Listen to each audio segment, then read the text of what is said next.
સરદાર ધામ, સમાજ નિર્માણથી રાષ્ટ્ર નિર્માણનું ધામ, કેળવણી ધામ, શ્રેષ્ઠ યુવાનોના ઘડતરનું ધામ.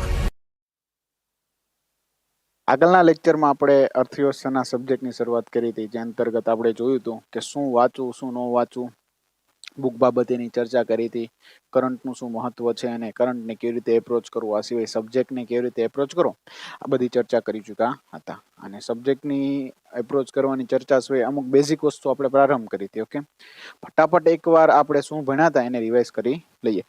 સૌથી પહેલું આપણે ભણ્યા હતા goods and services. Goods and services એટલે વસ્તુઓ અને સેવાઓ. વસ્તુઓ અને સેવાઓ. વસ્તુઓ અને સેવાઓ એટલે આપણે જોયું હતું કે મનુષ્યની જરૂરિયાતને, ઈચ્છા શક્તિને, નીડને પૂરી કરવા માટેની એવી બધી જ વસ્તુઓ જે શારીરિક ફોર્મમાં છે, જે ફિઝિકલ ફોર્મમાં છે, જેને આપણે ટચ કરી શકીએ છીએ, જે ટેન્જિબલ ફોર્મમાં છે, એને આપણે ગુડ્સ કહીએ છીએ. ઓકે, ને એવી બધી જ વસ્તુઓ જે શારીરિક રૂપમાં નથી, ઓકે, અને જેને આપણે માત્ર માણી શકીએ છીએ, જે ઇન્ટેન્જિબલ ફોર્મમાં છે, એને આપણે સર્વિસીસ કહીએ છીએ. મનુષ્યની જરૂરિયાત પૂરતી બધી ફિઝિકલ ફોર્મવાળી વસ્તુઓ છે, અને જે બધી ઇન્ટેન્જિબલ ફોર્મમાં છે અને જરૂરિયાતને પૂરી કરે છે એ બધીને આપણે સેવા કહેતા હતા. આ સિવાય મેક્રો ઇકોનોમિક્સ ને માઇક્રો ઇકોનોમિક્સ. જ્યારે મેક્રો ઇકોનોમિક્સ એટલે સમગ્રલક્ષી અર્થશાસ્ત્ર, અર્થાત આપણે જ્યારે અર્થવ્યવસ્થાના સમગ્ર ક્ષેત્રનો અભ્યાસ કરીએ અને જે અર્થવ્યવસ્થાની શાખા વિકસિત થાય એને આપણે મેક્રો ઇકોનોમિક્સ કહેતા હોઈએ છીએ. આ સિવાય જ્યારે આપણે અર્થવ્યવસ્થાના એકમનો અભ્યાસ કરીએ અને જે અર્થવ્યવસ્થાની શાખા વિકસિત થાય એને આપણે એકમલક્ષી અર્થશાસ્ત્ર અથવા માઇક્રો ઇકોનોમિક્સ કહેતા હોઈએ છીએ. માઇક્રો ઇકોનોમિક્સને આપણે એકમલક્ષી અર્થશાસ્ત્ર પણ કહીએ છીએ. ઓકે, આ સિવાય આપણે 4 વસ્તુ જોઈ હતી. ફેક્ટર્સ ઓફ પ્રોડક્શન, ઉત્પાદનના 4 સાધનો છે જે ઉત્પાદનને શક્ય બનાવે છે. ઓકે, જેની અંદર લેન્ડ, લેબર, કેપિટલ અને એન્ટરપ્રિન્યોર ત્રણની આપણે વાત કરી હતી. આપણે જોયું હતું કે લેન્ડ ઉપર જે તે વ્યક્તિ હોય એને રેન્ટ દેવું પડે, લેબર ઉપર જે તે વ્યક્તિને વેજ દેવું પડે, કેપિટલ ઉપર ઇન્ટરેસ્ટ દેવું પડે અને એન્ટરપ્રિન્યોર પોતાનો નફો રાખે. તો આ બધા જે 4 ફેક્ટર ઓફ પ્રોડક્શન જે છે એના ખર્ચને આપણે ભેગો કરીને એક કિંમત મળે એને આપણે ફેક્ટર કોસ્ટ કહેતા હતા. Cost of factor of production આટલી આપણે ચર્ચા થઈ હતી. ઓકે, ત્યારબાદ આપણે ડિમાન્ડની અને લો ઓફ ડિમાન્ડની, સપ્લાયને આ વિશે ચર્ચા કરી હતી. માંગ એટલે શું છે? તો જ્યારે કોઈ પણ ગ્રાહકની ઈચ્છા શક્તિ છે એને યોગ્ય સમય અને યોગ્ય કિંમત મળે ત્યારે સંબંધિત ગ્રાહકની ઈચ્છા શક્તિ છે બજારની માંગમાં પરિવર્તિત થઈ જતી હોય છે. આ સિવાય લો ઓફ ડિમાન્ડ શું કહેતો હતો કે જ્યારે કિંમતો વધવા લાગે છે તો માંગ જે છે સંકુચિત થાય છે અથવા ઘટવા લાગતી હોય છે. ઓકે, કિંમતોનો વધારો માંગને ઘટાડે છે. અહીંયા આપણે કિંમતોથી માંગનું પ્રેડિક્શન કરી શકીએ છીએ, માંગથી કિંમતનું પ્રેડિક્શન કરી શકતા નથી. વન વે રિલેશન છે. આ સિવાય લો ઓફ ડિમાન્ડના આપણે અપવાદ પણ જોયા હતા. અપવાદ હતું સૌથી પહેલું સ્ટેટસ ગુડ્સ, બીજું હતું ગ્રિફિન અથવા અમુક સસ્તી વસ્તુઓ હતી, અને ત્રીજી વસ્તુ હતી ઇન્ડિવિજ્યુઅલ્સ ચોઇસ, વ્યક્તિની પસંદગી. ઓકે, પછી સપ્લાયની વાત કરી હતી. જ્યારે વિક્રેતાની ઉત્પાદકની ઈચ્છા શક્તિ જે છે એને યોગ્ય સમય અને કિંમત મળે ત્યારે વિક્રેતાની આ ઈચ્છા શક્તિ જે બજારની અંદર સપ્લાય અથવા પુરવઠાનો ભાગ બની જતી હોય છે. આ સિવાય આપણે લો ઓફ સપ્લાયની પણ ચર્ચા કરી હતી. લો ઓફ સપ્લાયની અંતર્ગત આપણે જોયું હતું જ્યારે કિંમતો વધવા લાગે છે, ઓકે, ત્યારે સપ્લાય જે છે એ વધવા લાગતી હોય છે, પ્રોપોર્શનલી વધતી જતી હોય છે. ઓકે, લો ઓફ સપ્લાયના અપવાદ પણ જોયા હતા. ભાઈ એવી બધી એન્શિયન્ટ અથવા ઐતિહાસિક વસ્તુઓ કે જેનું પ્રોડક્શન વર્તમાનમાં નથી થતું, આ બધી જ વસ્તુ લો ઓફ સપ્લાયને અપવાદ છે. અર્થાત કિંમતોની વધવા સાથે લો ઓફ સપ્લાય જે છે એ વધતું નથી. લો સપ્લાયની સાથે અન્ય 2 ટર્મિનોલોજી પણ આપણે જોઈ હતી, જેને આપણે પ્રોડક્શન પણ કહીએ છીએ અને જેને આપણે સ્ટોક પણ કહીએ છીએ. માની લો કે અવેલેબલ ફેક્ટર પ્રોડક્શનમાં જેટલું ઉત્પાદન થયું એને આપણે પ્રોડક્શન કહેતા હોઈએ છીએ. ઓકે, જે અંતર્ગત અને એ પ્રોડક્શનમાંથી જેટલું વેચવા યોગ્ય છે સ્ટોક બની જાય છે અને એમાંથી સ્ટોકનો જેટલો ભાગ માર્કેટમાં જાય છે એને આપણે સપ્લાય કહેતા હોઈએ છીએ. ઉદાહરણ સહિત આપણે એની ચર્ચા કરી હતી. આ સિવાય પ્રાઇસ ડિટર્મિનેશન ઇન માર્કેટમાં બજારમાં જેટલું કિંમતોનું નિર્ધારણ થાય છે એ કિંમતોના નિર્ધારણના આધારે આપણે 3-4 કન્ક્લુઝન કર્યા હતા. ઓકે, સૌથી પહેલું કન્ક્લુઝન હતું કે જ્યારે બજારમાં સપ્લાય અથવા પુરવઠો વધી જાય અને માંગ અથવા જે ડિમાન્ડ જે છે એ ઘટી જાય તો સંબંધિત વસ્તુની કિંમત જે છે એ ઘટવા લાગતી હોય છે. જ્યારે અર્થવ્યવસ્થા અથવા બજારમાં માંગ વધી જાય અને પુરવઠો જે છે એ ઘટી જાય અથવા ડિમાન્ડ ડોમિનેટ કરી જાય અને સપ્લાય ઘટી જાય ત્યારે અર્થવ્યવસ્થામાં કિંમતો જે છે એ વધવા લાગતી હોય છે. અને જ્યારે એ જે તે કિંમત ઉપર માંગ અને પુરવઠો, ડિમાન્ડ અને સપ્લાય ઇક્વલ થઈ જાય એ જે સંબંધિત કિંમત વસ્તુની બજાર કિંમત અથવા માર્કેટ પ્રાઇસ બની જતી હોય છે. માર્કેટ પ્રાઇસ એટલે એ જે તે કિંમત જે કિંમત ઉપર વસ્તુ વેચાશે. ઓકે, આટલા 3 કન્ક્લુઝન આપણે જોયા હતા. આ 3 કન્ક્લુઝન આપણને યાદ રહેવા પડે. પછી આપણે ઇન્ફ્લેશનની વાત કરી હતી. ઇન્ફ્લેશન અંતર્ગત આપણે એ જોયું કે સામાન્ય કિંમત સ્તરમાં વધારો, પણ અહીંયા મૂલ્ય જે છે, વસ્તુની કેપેબિલિટી, ગુણવત્તા જે છે એમાં કોઈ પરિવર્તન ના થાય ને માત્ર કિંમતોનો વધારો થાય તો આપણે એને ઇન્ફ્લેશન કહેતા હોઈએ છીએ. અહીંયા એમ જ વેલ્યુ અને ગુણવત્તા અને ક્વોલિટીની ચેન્જ થયા વગર ખાલી કિંમતોનો ઘટાડો થતો હોય તો એને આપણે ડિફ્લેશન અથવા સંકુચન કહેતા હોઈએ છીએ. આટલી ચર્ચા આપણે કરી હતી. ઓકે, આ સિવાય આ ત્રણેયનું જે કોરિલેશન હતું, ડિમાન્ડ સપ્લાયનું, ઇન્ફ્લેશન ડિફ્લેશનનું આ જે કોરિલેશન હતું એની પણ આપણે ચર્ચા કરી હતી. ઓકે, હવે આજના દિવસમાં આપણે અહીંયાથી સ્ટાર્ટ કરવાના છે. હવે બે શબ્દ છે આપણી પાસે, મોનિટરી પોલિસી અને ફિસ્કલ પોલિસી. ઓકે, થોડુંક ઇતિહાસની ચર્ચા કરીએ તો આપણને આ બે શબ્દ સમજવાની વધારે મજા આવે. જે અર્થવ્યવસ્થાનું સૌથી પહેલું મોડલ હતું ને મૂડીવાદી અથવા કેપિટલિસ્ટિક મોડલ કહેવામાં આવે છે, જે વેસ્ટર્ન કન્ટ્રીમાં જન્મ્યું હતું ઔદ્યોગિક ક્રાંતિ સમયે. ઓકે, આ મોડલની વિચારધારા કંઈક એવી હતી કે ભાઈ અર્થવ્યવસ્થા, ઇકોનોમીને તમે છૂટા મૂકી દો, એક ઇનઇવિઝિબલ હેન્ડ જે માર્કેટ ફોર્सेस દ્વારા અર્થાત ડિમાન્ડ અને સપ્લાયના નિયમો અનુસાર ચાલે છે એ અર્થવ્યવસ્થાને સાચો છે. ઓકે, અને અર્થવ્યવસ્થાને સાચો છે અને અર્થવ્યવસ્થાને ગ્રો પણ કરશે. ઓકે, તો આ વસ્તુ ધ્યાનમાં રાખીને મૂડીવાદી જેટલા દેશો હતા, કેપિટલિસ્ટિક જેટલી કન્ટ્રીઓ હતી, એને શું કર્યું કે ભાઈ અર્થવ્યવસ્થાને છૂટી મૂકી દીધી, એને કોઈ પણ જાતનું એની ઉપર નિયંત્રણ રાખવામાં આવ્યું નહીં. હા, નિયંત્રણ રાખવામાં ન આવ્યું તો એનું પરિણામ એ થયું કે એક સમયે અર્થવ્યવસ્થાનો ગ્રોથ હતો એ એક્સપોનેન્શિયલ થઈ ગયો, ગ્રોથ જે છે વધારે થવા લાગ્યો. પણ આ ગ્રોથનું જે લાભ હતું, પરિણામ હતું, જે પ્રોફિટ હતું, એ ડિસ્ટ્રીબ્યુશન જે છે ઇક્વલી થયું નહીં. અર્થવ્યવસ્થા તો ગ્રો થઈ પણ આ ગ્રોથનો લાભ અમુક લોકો સુધી જ સીમિત રહ્યો અને અમુક લેબર વર્ગ જે છે એ પછડાવા લાગ્યા. આ અર્થવ્યવસ્થાને છૂટી મૂકવાના કારણે, મૂડીવાદી અર્થવ્યવસ્થાના કારણે શું થયું, અર્થવ્યવસ્થા ગ્રોથ તો થઈ પણ સમાજ જે છે એમાં અસમાનતા વધી ગઈ. એક સમાજ, એક વર્ગ એવો બન્યો જે પૈસાધારી વર્ગ હતો ને ઊંચો ને ઊંચો જતો રહ્યો, ને એક વર્ગ એવો બન્યો જે પછડાતો ને પછડાતો રહ્યો. તો સૌથી પહેલી કમી એ આવી કે અર્થવ્યવસ્થામાં અસમાનતા આવી. બીજી વસ્તુ એ આવી કે અર્થવ્યવસ્થા જ્યારે છૂટી હોય અને ડિમાન્ડ અને સપ્લાયના નિયમો અનુસાર ચાલતી હોય ત્યારે અર્થવ્યવસ્થાની ગતિને નિયંત્રિત કરવી એ બહુ મુશ્કેલ થતી હોય છે.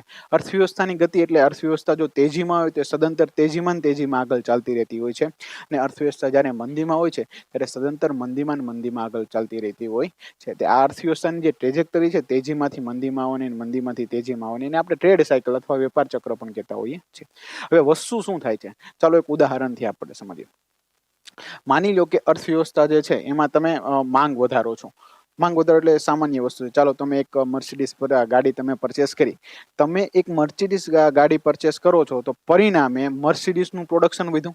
મર્સિડીઝનું પ્રોડક્શન વધ્યું તો મર્સિડીઝની અંદર કામ કરતા બીજા જે 100 લોકો હતા એનો પગાર વધશે. એટલે એની ડિમાન્ડ કરવાની ક્ષમતા વધશે. ઓકે, હવે મર્સિડીઝ વાળાના જે કારીગરોનો પગાર વધ્યો તો એ 100 જણા અન્ય બીજી વસ્તુની ડિમાન્ડ કરશે.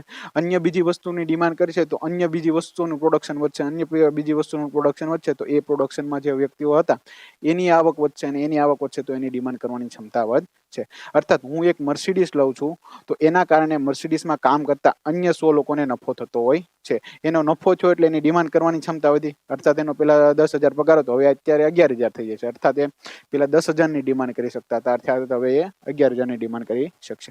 11,000ની ડિમાન્ડ કરી શકશે તો એ 1,000 રૂપિયા કંઈક એવી જગ્યાએ વાપરશે ને કે જ્યાં એમને આનંદ આવે. 1,000 રૂપિયાને વધારે વાપરા તો અન્ય જગ્યાએ નવી વધારે ડિમાન્ડ ક્રિએટ કરી, તો જે તે જગ્યાએ પાછી ડિમાન્ડ ક્રિએટ થાય, પાછું પ્રોડક્શન થશે. તો એકની ડિમાન્ડ અન્યની ડિમાન્ડ જનરેટ કરવાની ક્ષમતા વધારે છે, અને અન્યની ડિમાન્ડ બીજા અન્યની ડિમાન્ડને જનરેટ કરવાની ક્ષમતા વધારે છે. તો આ એક એવું દેખાડે છે ભાઈ એકની ડિમાન્ડ વધશે તો પ્રોપોર્શનલી પ્રોડક્શન વધશે, પરિણામે પાછી ડિમાન્ડ વધશે, પાછું પ્રોડક્શન વધશે. અને આ એક ટ્રેજેક્ટરી એવી થાય છે કે જે અર્થવ્યવસ્થાને તેજીમાં લઈ જશે. ઓકે, જ્યારે ઓપન માર્કેટ હોય, જ્યારે અર્થવ્યવસ્થા ઓપન હોય ત્યારે. બીજી બાજુ માની લો કે અર્થવ્યવસ્થામાં મંદી છે. અર્થવ્યવસ્થામાં મંદી છે ઇટ મીન્સ ધેટ કે વર્તમાનમાં હું કોઈ વસ્તુ પરચેસ કરતો નથી.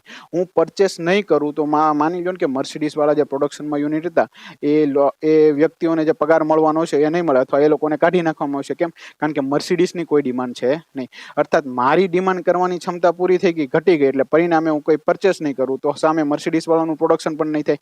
મર્સિડીઝ વાળાનું પ્રોડક્શન નહીં થાય તો પરિણામે એ લોકો એના જે કારીગર છે એને કાઢી નાખશે. કારીગર કાઢી નાખશે તો જે કારીગરો કાઢ્યા, માની લો પેલા 100 કામ કરતા હતા, હવે 50 ને કાઢી નાખ્યા, તો જે 50 કાઢી નાખ્યા એ બેરોજગાર થઈ ગયા. બેરોજગાર થઈ ગયા એટલે ફરીથી ડિમાન્ડ જનરેટ કરી શકે નહીં.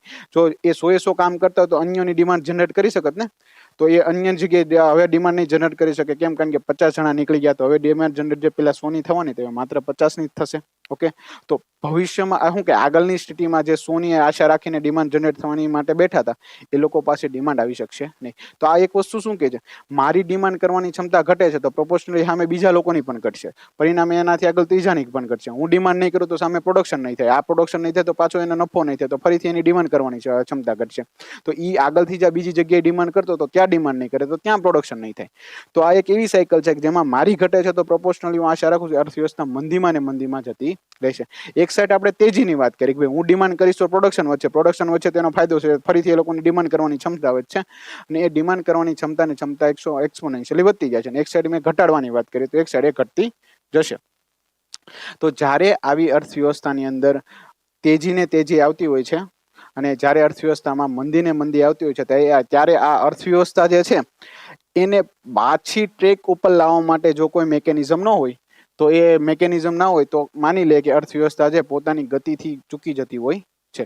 તો અહીંયા આપણને એટલું ખબર પડે કે ભાઈ મૂડીવાળી અર્થવ્યવસ્થાને આપણે ખુલ્લી મૂકી દઈએ તો એ આઈધર ગતિ કર્યા કરે, આઈધર એ છે મંદીમાં જતી રહેતી હોય છે. તો હવે આપણે કંઈક એવી વ્યવસ્થા મૂકવી પડે કે જેથી કરીને અર્થવ્યવસ્થા જ્યારે મંદીમાં જાય તો એને પાછી ટ્રેક ઉપર લાવી અને જ્યારે તેજીમાં હોય તો એને પાછી ટ્રેક ઉપર લાવી, જેથી કરીને આપણે અર્થવ્યવસ્થા જે છે એને સ્ટેબિલાઇઝ કરી શકીએ. આ વસ્તુથી આપણને એ ખબર પડી કે ભાઈ અર્થવ્યવસ્થાને આપણે છૂટી ના મૂકી શકીએ, અર્થવ્યવસ્થાને આપણે દિશા આપવી પડે કે ભાઈ તું આ દિશામાં આગળ વધ.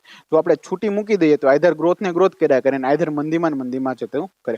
હવે એટલી ખબર પડી આપણને કે અર્થવ્યવસ્થાને છૂટી નથી મૂકી શકવાના અને અર્થવ્યવસ્થાને આપણે દિશા આપવી પડે. તો દિશા આપવા માટે આપણી પાસે એક્ટર તો હોવા પડે ને, કયા એવા વ્યક્તિ છે કે જેને આપણે લઈએ કે જે આપણી અર્થવ્યવસ્થાને દિશા આપે, એ સૌથી મોટો પ્રશ્ન છે ને. તો આવી અર્થવ્યવસ્થાને દિશા આપવાની જવાબદારી આપણે બે લોકોને આપી છે.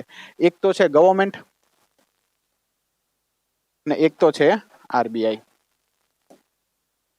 ઓકે, ગવર્મેન્ટ અને આરબીઆઈ આ બે લોકો પાસે જવાબદારી છે કે કઈ રીતે મારે અર્થવ્યવસ્થાને જે છે આગળ ધપાવવાની છે. ઓકે, આ સિવાય માની લઈએ કે ભાઈ ગવર્મેન્ટ જે છે એ ચાહે છે કે અર્થવ્યવસ્થામાં કેવી રીતનું એમ્પ્લોયમેન્ટ જનરેશન કરવું, અર્થવ્યવસ્થાને કેવી રીતે ટ્રેડ સાયકલના ઉતાર ચઢાવથી ઘટાડવી, આ બધી જ વસ્તુ જે છે ગવર્મેન્ટ અને આરબીઆઈ બંને નક્કી કરતી હોય છે.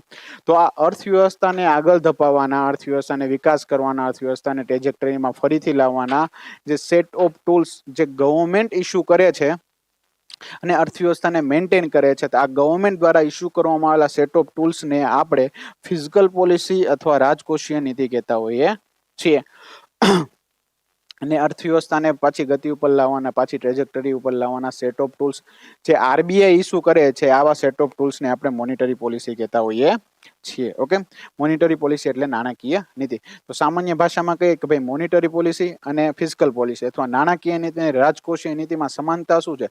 સમાનતા એ છે કે ભાઈ અર્થવ્યવસ્થાના ગ્રોથ માટે કામ કરતી હોય છે અને ડિફરન્સ એ છે કે ભાઈ બંને વ્યક્તિમાં ફિસ્કલ પોલિસી રાજ્ય સરકાર બહાર પાડે છે, અહીંયા આપણે કેન્દ્રની જ વાત કરીશું. ઓકે, અને મોનિટરી પોલિસી જે છે એ આરબીઆઈ બહાર પાડતી હોય છે. હવે મોનિટરી પોલિસીના ટૂલ્સ જોઈએ આપણને તો આપણને ખબર પડે કે ભાઈ repo rate, reverse repo rate જે છે, એમએસએફ રેટ છે, આ બધી વસ્તુ મોનિટરી પોલિસીના ટૂલ છે. જ્યારે ફિસ્કલ પોલિસીના ટૂલ્સ જોઈએ તો આપણને ખબર પડે ગવર્મેન્ટ એક્સપેન્ડિચર છે, ટેક્સેશન છે, સબસિડી છે, આ બધા ફિસ્કલ પોલિસીના ટૂલ્સ છે. પણ આપણને ખબર પડવી પડે કે ભાઈ ફિસ્કલ પોલિસી અને મોનિટરી પોલિસી બંને અલગ અલગ ઓથોરિટી દ્વારા અર્થવ્યવસ્થાને દિશા આપવા માટે, અર્થવ્યવસ્થાને આગળ ધપાવવા માટે જે ઇસ્યુ કરવામાં આવેલી પોલિસી જે છે એને આપણે અલગ અલગ નામ આપતા હોઈએ છીએ.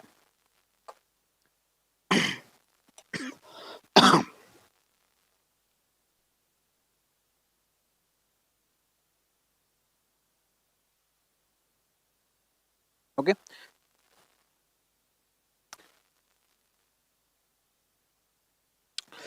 હવે આગળની જે આપણે ટર્મિનોલોજીની વાત કરીએ જનરલી બેઝિક હતી. હવે થોડીક સ્પેસિફિક ટર્મિનોલોજી તરફ આપણે આગળ વધીએ છીએ. ઓકે, આગળનું કેટલું સમજાણું મને નથી ખબર. ડિમાન્ડ સપ્લાય વાળું જે આગ્રહ હતો એ બહુ સરસ અથવા બહુ મહત્વનો હતો. એ સિવાય બીજું કદાચ ના સમજાય તો વાંધો નહીં. હા, હવેથી જે જીડીપી વાળો આસ્પેક્ટ જે છે, આ માની લો કે તમે અર્થવ્યવસ્થાની મૂળ શરૂઆત છે, આમાં તમારે પૂરેપૂરું ધ્યાન આપવું પડે.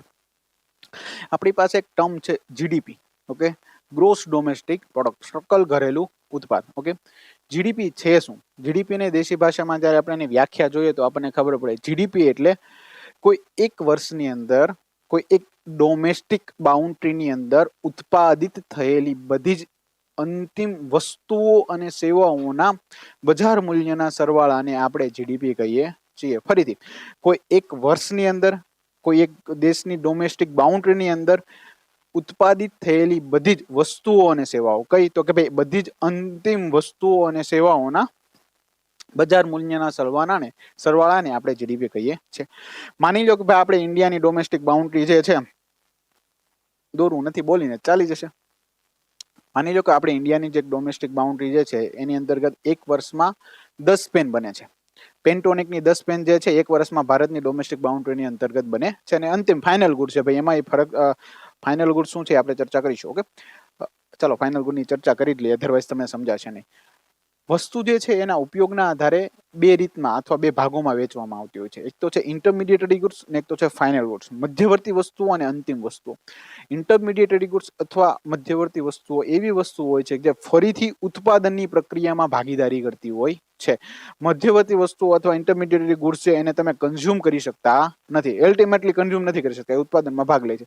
જ્યારે ફાઇનલ ગુડ્સ જે છે એ કેવી રીતનું હોય છે, એ ફર્ધર ઉત્પાદનમાં ભાગ નથી લેતી, એને તમારે અલ્ટિમેટલી વાપરી નાખવું પડે, એને કન્ઝ્યુમ કરી લેવું પડે.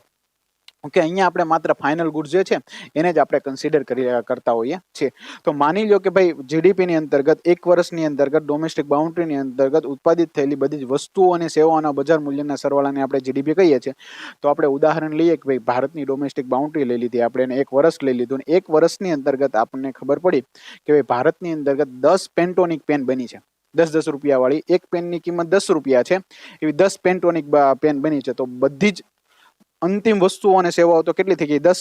અને એનું બજાર મૂલ્ય કેટલું છે? તો ભાઈ એક પેનનું બજાર મૂલ્ય છે 10, તો 10 ગુણ્યા 10 કરીશું ને, 10 પેન થઈ છે. ઓકે, તો બધી જ અંતિમ વસ્તુઓના બજાર મૂલ્યનો સરવાળો, તો અહીંયા ખબર છે 10 પેન છે ને એક પેનની કિંમત 10 રૂપિયા છે, તો આપણને જે 100 રૂપિયા મળે, આ 100 રૂપિયા જે છે એ ભારતનો જીડીપી આપણે કહેતા હોઈએ છીએ આ ગણતરીના આસ્પેક્ટમાં. ઓકે, બાકી જીડીપીની વ્યાખ્યામાં 3 વસ્તુ આપણને ખબર પડવી પડે: ઘરેલું સીમા, એક વર્ષ, અને બધી અંતિમ વસ્તુઓ અને સેવાના બજાર મૂલ્યનો સરવાળો. અંતિમ વસ્તુઓ અને સેવાઓ આવી પડે. ઓકે, તો જીડીપી ની આપણે ચર્ચા કરી લીધી. હવે આપણને પ્રશ્ન એ આવે કે ભાઈ જીડીપી ગણતરી કરવાની જરૂર શું? જીડીપી એક મેક્રો ઇકોનોમિક અથવા સમગ્ર લક્ષી જે અર્થશાસ્ત્રનો એક મહત્વનો પેરામીટર છે. મેક્રો ઇકોનોમિક પેરામીટર છે એટલે એનો અર્થ એવો છે કે ભાઈ આ અર્થવ્યવસ્થાના સમગ્ર ક્ષેત્રને દેખાડતો હોય છે. તો હા, આ આખી અર્થવ્યવસ્થાને દેખાડતો હોય છે. જીડીપી ની ગણતરી કરવાની જરૂર શું? તો ભાઈ જીડીપી આપણને ખબર છે કે જે તે દેશની અર્થવ્યવસ્થાની એક રેપ્લિકા, એની ઇમેજ જે છે, એનું રિપ્રેઝન્ટેશન છે એ જીડીપી દ્વારા કરાતું હોય છે. તો આપણી અર્થવ્યવસ્થાને કોઈ અન્ય વ્યક્તિ, બહારનો વ્યક્તિ, કોઈ ઇન્ટરનેશનલ ઇન્સ્ટિટ્યુશન જે છે એને ઇવોલ્યુશન કરે અને આપણને જાણવા માંગતી હોય આપણી અર્થવ્યવસ્થા વિશે, તો એને જાણકારી આપવા માટે આપણે જીડીપીની ગણતરી કરતા હોઈએ છીએ. ચાલો આ ડિસ્કશન આપણે અહીંયા રાખીએ. આપણે એના એપ્લિકેશન તરફ જઈએ, વધારે મજા આવશે. આ જીડીપીની ગણતરી કરવાનું શું કામ છે એની આપણે ચર્ચા આગળ પણ કરીશું. હવે જીડીપીની વાત કરીએ તો ભાઈ એક ડોમેસ્ટિક બાઉન્ડ્રીમાં એક વર્ષમાં ઉત્પાદિત થયેલી બધી જ અંતિમ વસ્તુઓ અને સેવાઓના સરવાળાને આપણે જીડીપી કહીએ છીએ, સકલ ઘરેલું ઉત્પાદ કહીએ છીએ. હવે જીડીપીની ગણતરી જે છે ને એને આપણે બે સ્તરે કરી શકીએ છીએ. એક તો GDP at market price, okay, અને એક GDP at factor cost. Okay, અહીંયા આપણને ખબર છે કે ભાઈ જીડીપીની ગણતરીમાં આપણે શું લઈએ છીએ કે ભાઈ એક ડોમેસ્ટિક બાઉન્ડ્રીની એક વર્ષની અંતર્ગત ઉત્પાદિત થયેલી બધી જ અંતિમ વસ્તુઓ અને સેવાઓના બજાર મૂલ્યનો સરવાળો. હવે માની લો કે ભાઈ 10 પેન બની છે. હવે 10 પેનની ફેક્ટર કોસ્ટ લેવી કે ભાઈ માર્કેટ પ્રાઇસ લેવી, બજાર કિંમત લેવી પડે ને. તો જ્યારે આપણે જીડીપીની ગણતરીમાં પ્રોડક્શન લઈએ છીએ અને એમાં કિંમત જે છે એ ફેક્ટર કોસ્ટ લઈએ, તો જીડીપી જે મળે એને જીડીપી એટ ફેક્ટર કોસ્ટ કહેવામાં આવે છે. અને જ્યારે આપણે જીડીપી ની અંતર્ગત કિંમત જે લઈએ છીએ માર્કેટ ની લઈએ તો એને જીડીપી એટ માર્કેટ પ્રાઇસ કહેવામાં આવે છે. એક સામાન્ય ફોર્મ્યુલામાં એવું પણ કહેવામાં આવ્યું છે કે જીડીપી જે છે, જીડીપી એટ ફેક્ટર કોસ્ટ જે છે એમાં તમે ટેક્સને એડ કરી દો અને સબસિડીને માઇનસ કરી દો, તો તમને જીડીપી એટ માર્કેટ પ્રાઇસ મળી જતો હોય છે. આ આઈડિયલ રિપ્રેઝન્ટેશનની રીત છે. ઓકે, જ્યારે જીડીપી એટ ફેક્ટર કોસ્ટ છે એમાં તમે ટેક્સને એડ કરી દો અને સબસિડીને બાકાત કરી દો તો તમને જીડીપી એટ માર્કેટ પ્રાઇસ મળી જતો હોય છે. સામાન્ય તો ફેક્ટર કોસ્ટ હોય એ ફેક્ટરીના ગેટ ઉપર રહેલી વસ્તુની કિંમત છે ને એ જ્યારે બજારમાં આવે છે તો સરકાર એની ઉપર ટેક્સ લગાડતી હોય છે. ટેક્સ લગાડે એટલે એની કિંમત વધી જાય, અને જો સબસિડી સરકાર આપતી હોય તો એની કિંમત એટલી ઘટી જતી હોય, એટલે પરિણામે આપણને એની માર્કેટ પ્રાઇસ મળી જતી હોય છે. તો જીડીપી એટ ફેક્ટર કોસ્ટ જે છે એમાં તમે ટેક્સ એડ કરી દો અને એમાં તમે સબસિડી બાકાત કરી દો તો તમને જીડીપી એટ માર્કેટ પ્રાઇસ જે છે એ મળી જતો હોય છે. ઓકે, તો આપણે ફેક્ટર કોસ્ટ અને માર્કેટ પ્રાઇસ ની વાત કરી દીધી. હવે એક છે કે GDP at current price, okay, અને એક તો છે જીડીપી એટ કોન્સ્ટન્ટ પ્રાઇસ. આ વસ્તુ શું છે? ઓકે, આપણને ખબર છે કે ભાઈ જીડીપી ની ગણતરી કરવી હોય તો આપણને શું કરવું પડે કે ભાઈ બધી જેટલી ઉત્પાદિત થયેલી અંતિમ વસ્તુઓ અને સેવાઓ છે, ઓકે, આ વર્ષમાં 10 વસ્તુ બની, પ્રોડક્શન 10 વસ્તુનું થયું, તો એ 10 વસ્તુ અને એનું બજાર મૂલ્ય જે છે એનો સરવાળો. ઓકે, તો આપણને ખબર પડે કે ભાઈ આપણે જીડીપી ની ગણતરીમાં સૌથી પહેલા પ્રોડક્શન કેટલું વધ્યું તે, ઓકે, અને એને ગુણ્યા આપણે પ્રાઇસ કરવી પડે. આપણે કિંમત એને ગુણાકાર કરીએ ત્યારે આપણને શું કે જીડીપી મળતો ને. આપણે જોયું તો ભાઈ જે તે દેશ ઉદાહરણ લીધું તો ખબર હતી ભાઈ 2020-21 ની અંદર ભારતનું ડોમેસ્ટિક બાઉન્ડ્રી લઈ લઈએ અને એક વર્ષ લઈ લઈએ અને માની લો કે ભાઈ જે છે 10 પેનનું ઉત્પાદન થાય છે અને એ એક પેનની બજાર મૂલ્ય જે છે એ 10 રૂપિયા છે, તો અહીંયા આપણને 100 રૂપિયા જીડીપી મળતો હતો ને. ઓકે, અહીં કંઈક આવી રીતનું હતું. એટલે જે જીડીપી ની સામાન્ય ગણતરી આપણે આવી રીતના કરી છે કે જેમાં પ્રોડક્શન જેટલું થયું તે અને એનું બજાર મૂલ્ય જે છે એની હારે આપણે એનો ગુણાકાર કરી દઈએ તો આપણને એક આઈડિયા મળી જતો તો કે આટલો જીડીપી આવે છે.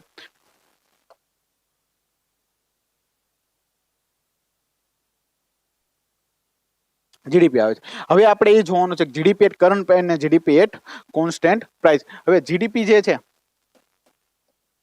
એમાં આપણને ખબર પડી ગયું કે ભાઈ આપણે શું જોઈ તો ભાઈ એક તો છે પ્રોડક્શન જોઈ અને ગુણ્યા પ્રાઇસ અથવા કિંમત કેટલી છે તે. જીડીપી ની ગણતરીમાં પ્રોડક્શન તો છે આપણે કહ્યું ભાઈ જે તે વર્ષનું લેતું હોય એમાં કરંટ યરનું લેતા હોઈએ છીએ.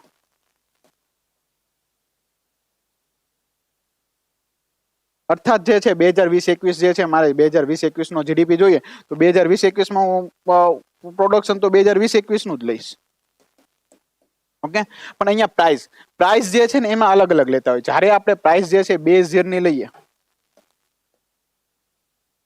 ઓકે, ત્યારે જે જીડીપી મળે એને આપણે જીડીપી એટ કોન્સ્ટન્ટ પ્રાઇસ કહેતા હોઈએ છીએ.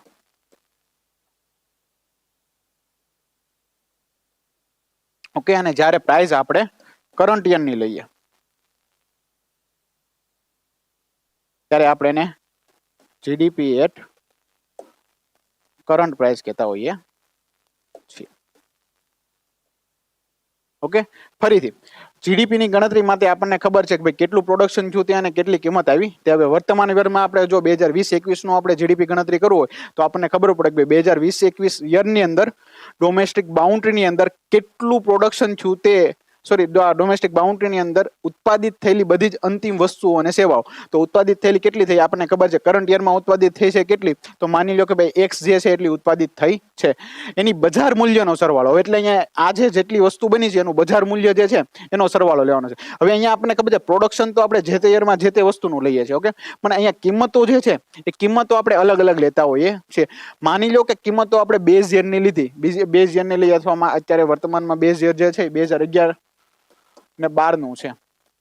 2011-12 ની અથવા બેઝ યરની કિંમત લઈએ તો આપણને જે જીડીપી મળે છે એને આપણે જીડીપી એટ કોન્સ્ટન્ટ પ્રાઇસ કહેતા હોઈએ છીએ. ઓકે, આને આપણે રિયલ જીડીપી પણ કહીએ છીએ. અત્યારે ખાલી પ્રક્રિયા સમજો પછી હું છે ને અંતર શું છે ને શું કામ રિયલ જીડીપી ને રિયલ જીડીપી કહેવામાં આવે છે અને કરંટ યર ઉપર લઈએ તો આને આપણે નોમિનલ જીડીપી પણ કહેતા હોઈએ છીએ.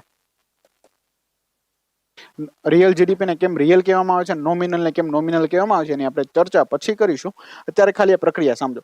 તો પ્રોડક્શન તો આપણે વર્તમાન યરનું લઈ લીધું. ઓકે, કિંમતો જે છે એ જ્યારે આધાર વર્ષને લઈએ તો આપણને જે બેઝ યરની લઈએ ત્યારે આપણને જે જીડીપી મળે એને આપણે જીડીપી એટ કોન્સ્ટન્ટ પ્રાઇસ કહેતા હોઈએ છીએ અને આપણે રિયલ જીડીપી પણ કહીએ છીએ. અને જ્યારે પ્રાઇસ જે છે એને આપણે કરંટ યરની લઈએ ત્યારે આપણને જે મળે એને જીડીપી એટ કરંટ પ્રાઇસ કહેતા હોઈએ છીએ અને આપણે નોમિનલ જીડીપી કહેતા હોઈએ છીએ.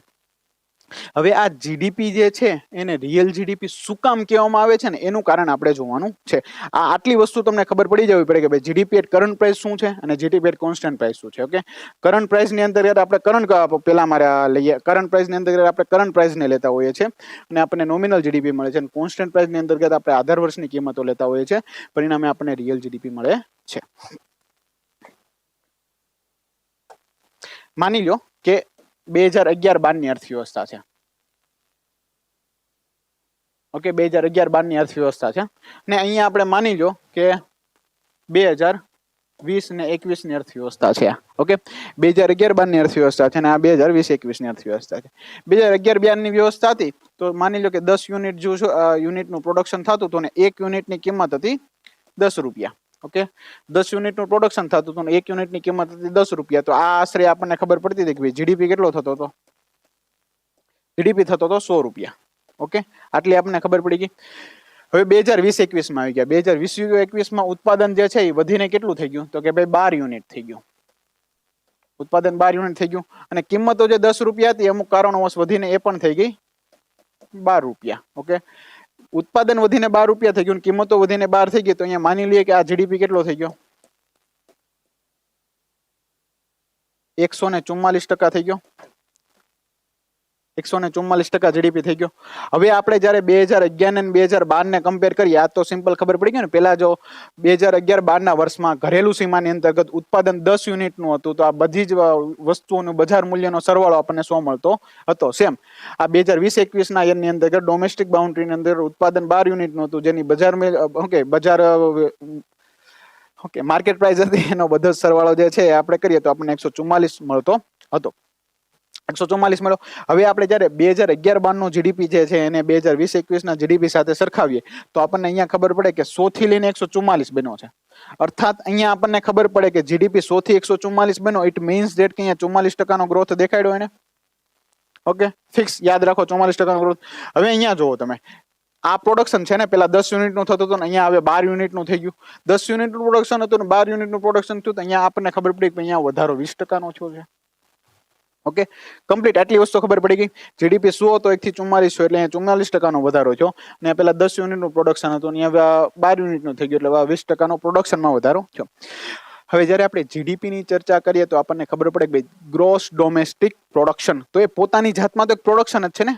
જે ગ્રોસ હોય ને, જે ડોમેસ્ટિક ઘરેલું સીમાની અંતર્ગત થયું હોય, નેટ થયું હોય, એને આપણે શું કહેતા હતા? ઉત્પાદન હોય જે ઘરેલું સીમાની અંતર્ગત હોય એને ગ્રોસ થયું હોય, એને આપણે જીડીપી કહીએ છીએ ને. તો જીડીપી પોતાની જાતમાં ઉત્પાદન છે, પ્રોડક્શન છે, જે ઉત્પાદનને સૂચિત કરે છે, દેખાડે છે. તો આપણને એવું કેમ થાય છે કે આ જીડીપી નો ગ્રોથ જે છે એ અહીંયા 44% છે, જ્યારે ઉત્પાદનમાં 20% જ ગ્રોથ છે. હવે જીડીપી પોતાની જાતમાં ઉત્પાદન છે, જીડીપી પોતાની જાતમાં ઉત્પાદન છે, તો અહીંયા ઉત્પાદનનો થયેલો ગ્રોથ 20% છે, તો અહીંયા પણ ગ્રોથ 20% આવવો પડે ને. લોજિકલી જીડીપી પોતાની જાતમાં પ્રોડક્શન જ છે ને, પોતાની જાતમાં ઉત્પાદન જ છે. તો આ આપણે ઉત્પાદન 10 યુનિટનું તો અહીંયા ઉત્પાદન વધીને 12 યુનિટ થાય છે, અર્થાત 20% નો ગ્રોથ દેખાડે છે. તો જીડીપીમાં પણ જીડીપી ખુદ પોતે જ પ્રોડક્શન છે, તો ઈ ઉત્પાદનનો ગ્રોથ પણ 20% જ આપણને આવવો પડે ને. હવે 20% ની જગ્યાએ 44% આવે છે. કેમ 44% પાછળનું કારણ આપણે જોઈએ તો આપણને ખબર પડે કે જ્યારે જીડીપી ની ગણતરી અહીંયાથી આપણે અહીંયા કરીએ છીએ, તો એમાં આપણે આ 10 રૂપિયાની જે કિંમતનો વધારો છે, અહીંયા 12 રૂપિયા, 2 રૂપિયા જે કિંમતનો વધારો છે એને પણ આપણે ઇન્ક્લુડ કરતા હોઈએ છીએ. અર્થાત આ પ્રોડક્શનની ગણતરીમાં આપણે કિંમતો લઈએ છીએ અને કિંમતોનો વધારો પણ સમાવિત થઈ જાય છે, એટલે આપણને જીડીપી જે છે વાસ્તવિક કરતા ઘણો ઇન્ફ્લેટેડ મળે છે. આપણે હવે જીડીપી માત્ર જીડીપી પોતાની જાતમાં પ્રોડક્શન જ દેખાડે છે ને આપણે વાસ્તવિક પ્રોડક્શન જ જોવું છે, તો આપણે કંઈક એવું કરીએ તો કેમ થાય કે ભાઈ આપણે એક આધાર વર્ષ માની લઈએ અને એની જ કિંમતો જે છે એને ફિક્સ માની લઈએ કે ભાઈ આગળના ભવિષ્યમાં જ્યારે ગણતરી કરશું તો આ જ કિંમતો રાખીશું, માત્ર ઉત્પાદનનું ચેન્જ થયું ને એને જ આપણે કન્સિડર કરીશું. હવે માની લો કે 2020-21 માં આવી ગયા, આપણે જીડીપી ની અંતર્ગત આજે 144 મળ્યો, જેમાં વર્તમાન પ્રોડક્શન ને વર્તમાન કિંમતો સાથે તોલી. ઓકે, હવે આની જગ્યાએ આપણે વર્તમાન જે પ્રોડક્શન છે 12 યુનિટનું, એને આપણે બેઝ યરની કિંમત માની લો કે 2011-12 ના જે ઉત્પાદન છે એને આપણે આધાર વર્ષ માની લઈએ, તો ત્યારની કિંમત આપણે લઈએ, અર્થાત અહીંયા 10 રૂપિયા અહીંયા લઈએ, તો અહીંયા 10 રૂપિયા હું રાખું. ઓકે, કિંમત મેં 10 રૂપિયા રાખીને પ્રોડક્શન વર્તમાન લઈ લીધું, તો અહીંયા મને 120 રૂપિયા મળ્યો જીડીપી. હવે આ 120 રૂપિયા જીડીપી મળ્યો, એ આ વાસ્તવિક 20% નું જેટલું વધારો છો એ ઇન્ડિકેટ કરે છે.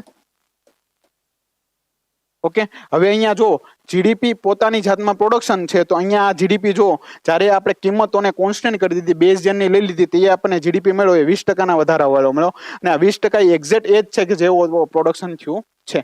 તો આપણને એટલી ખબર પડી કે જ્યારે આપણે વર્તમાન યનની ગણતરીમાં કરંટ યનની પ્રાઇસ મળે છે, ત્યારે આપણને જે જીડીપી મળે છે વાસ્તવિક હોતો નથી. કેમ? કારણ કે એમાં કિંમતોનો વધારો પણ સમાવિત થાય છે. પણ જ્યારે આપણે આ કિંમતોને આધાર વર્ષથી ફિક્સ કરી લઈએ અને પ્રોડક્શન જ વર્તમાનનું લઈએ, તો ત્યારે આપણને જે જીડીપી મળે છે એક્ઝેક્ટ એટલો જ મળે છે જેટલું ઉત્પાદનમાં વધારે થયું હોય. એટલે જ્યારે કિંમતોને આપણે ફિક્સ કરી દઈએ અને જે આપણને જીડીપી મળે છે, કિંમતોને કોન્સ્ટન્ટ રાખીને જે જીડીપી મળે છે, જે વાસ્તવિક આપણું પ્રોડક્શનને દેખાડે છે, એટલે જીડીપી એટ કોન્સ્ટન્ટ પ્રાઇસ જે છે એને આપણે રિયલ જીડીપી કહીએ છે. રિયલ જીડીપી એટલે રિયલ કેટલું પ્રોડક્શન છું તે. યાદ રાખજો, જીડીપી પોતાની જાતમાં પ્રોડક્શન જ છે, એટલે જીડીપી ગ્રોથ પણ ઉત્પાદનના ગ્રોથને જ દેખાડે છે. અને અહીંયા જીડીપીનો ગ્રોથ આપણે જોઈએ તો 144% મળે છે અને વાસ્તવિક ઉત્પાદનનો ગ્રોથ માત્ર 20% જ છે. આ 144% થવાનું કારણ આપણને ખબર છે, કેમ કે અહીંયા કિંમતોનો પ્રભાવ પણ જોવા મળે છે. આ કિંમતોના પ્રભાવને દૂર કરવા માટે આપણે આ જે આધાર વર્ષની કિંમત છે એને લઈને આપણે ગણતરી કરતા હોઈએ છીએ, એટલે એને આપણે જીડીપી એટ કોન્સ્ટન્ટ પ્રાઇસ કહીએ છીએ અને પરિણામે જે જીડીપી મળે એને આપણે રિયલ જીડીપી કહેતા હોઈએ છીએ. આ બધી માથાકૂટ સમજાણી હોય તો ઠીક છે, અધરવાઇઝ કોઈ ટેન્શન લેવાની જરૂર છે નહીં. અહીંયા મેં વ્યાખ્યા લખી છે, તમે જોઈ શકો છો. રિયલ જીડીપી અને નોમિનલ જીડીપી. રિયલ જીડીપી શું છે? GDP which is calculated by using the base year prices is referred as real GDP. આપણને ખબર છે વાસ્તવિક જીડીપી એને શું કામ વાસ્તવિક કહેવામાં આવે છે? કારણ કે જ્યારે આપણે બેઝ યરની કિંમતો લઈએ છીએ તો એ વાસ્તવિક પ્રોડક્શનને ટ્રેક કરતું હોય છે. 20% પ્રોડક્શન જેટલું છું, જ્યારે આપણે પ્રાઇસને કોન્સ્ટન્ટ કરી દઈએ ત્યારે આપણે એક વાસ્તવિક પ્રોડક્શનનો આંકડો મળતી જતો હોય છે. એટલે આપણે માનીએ છીએ કે આ જે જીડીપી આવ્યો, આ જે જીડીપી ગ્રોથ આવ્યો, વાસ્તવિક જીડીપીનો ગ્રોથ જે છે એને દેખાડતું હોય છે. અને નોમિનલ જીડીપીની અંતર્ગત GDP at which is calculated by the using the current market prices. વર્તમાનની કિંમતો જે છે એને ધ્યાનમાં રાખીને જે છે આપણે જીડીપીની ગણતરી કરીએ તો આપણે એને જીડીપી એટ કોન્સ્ટન્ટ પ્રાઇસ અથવા નોમિનલ જીડીપી કહેતા હોઈએ છીએ. ફરીથી એક લાસ્ટ કન્ક્લુઝન તમારે યાદ રાખવાનું છે. શું?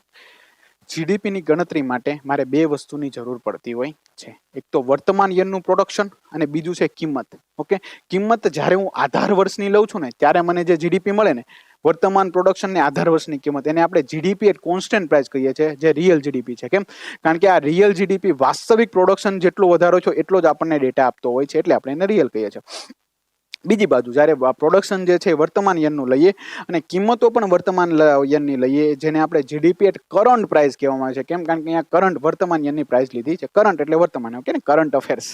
ઓકે, વર્તમાન યનની પ્રાઇસ. તો વર્તમાન યનની કિંમતો લઈએ અને જે આપણને જીડીપી મળે એને આપણે જીડીપી શું કે એને નોમિનલ જીડીપી કહેતા હોઈએ છીએ.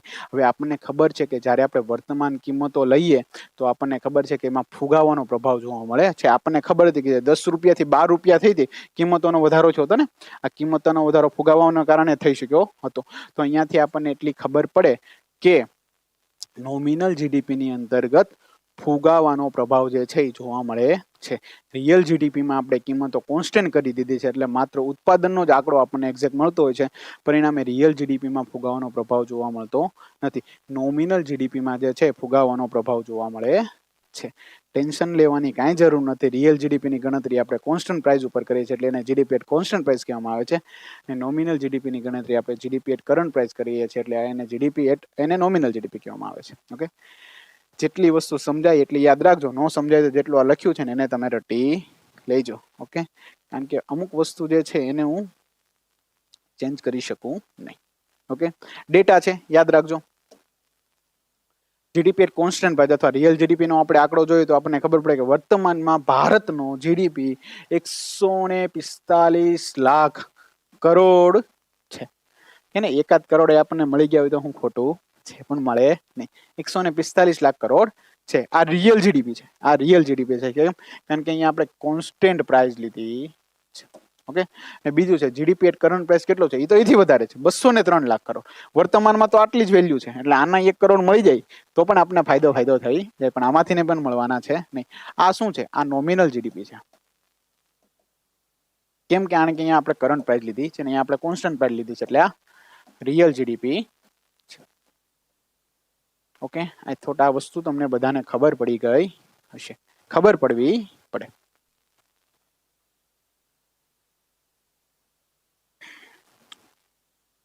આપણે જીએનપી જોવા જઈ રહ્યા છીએ.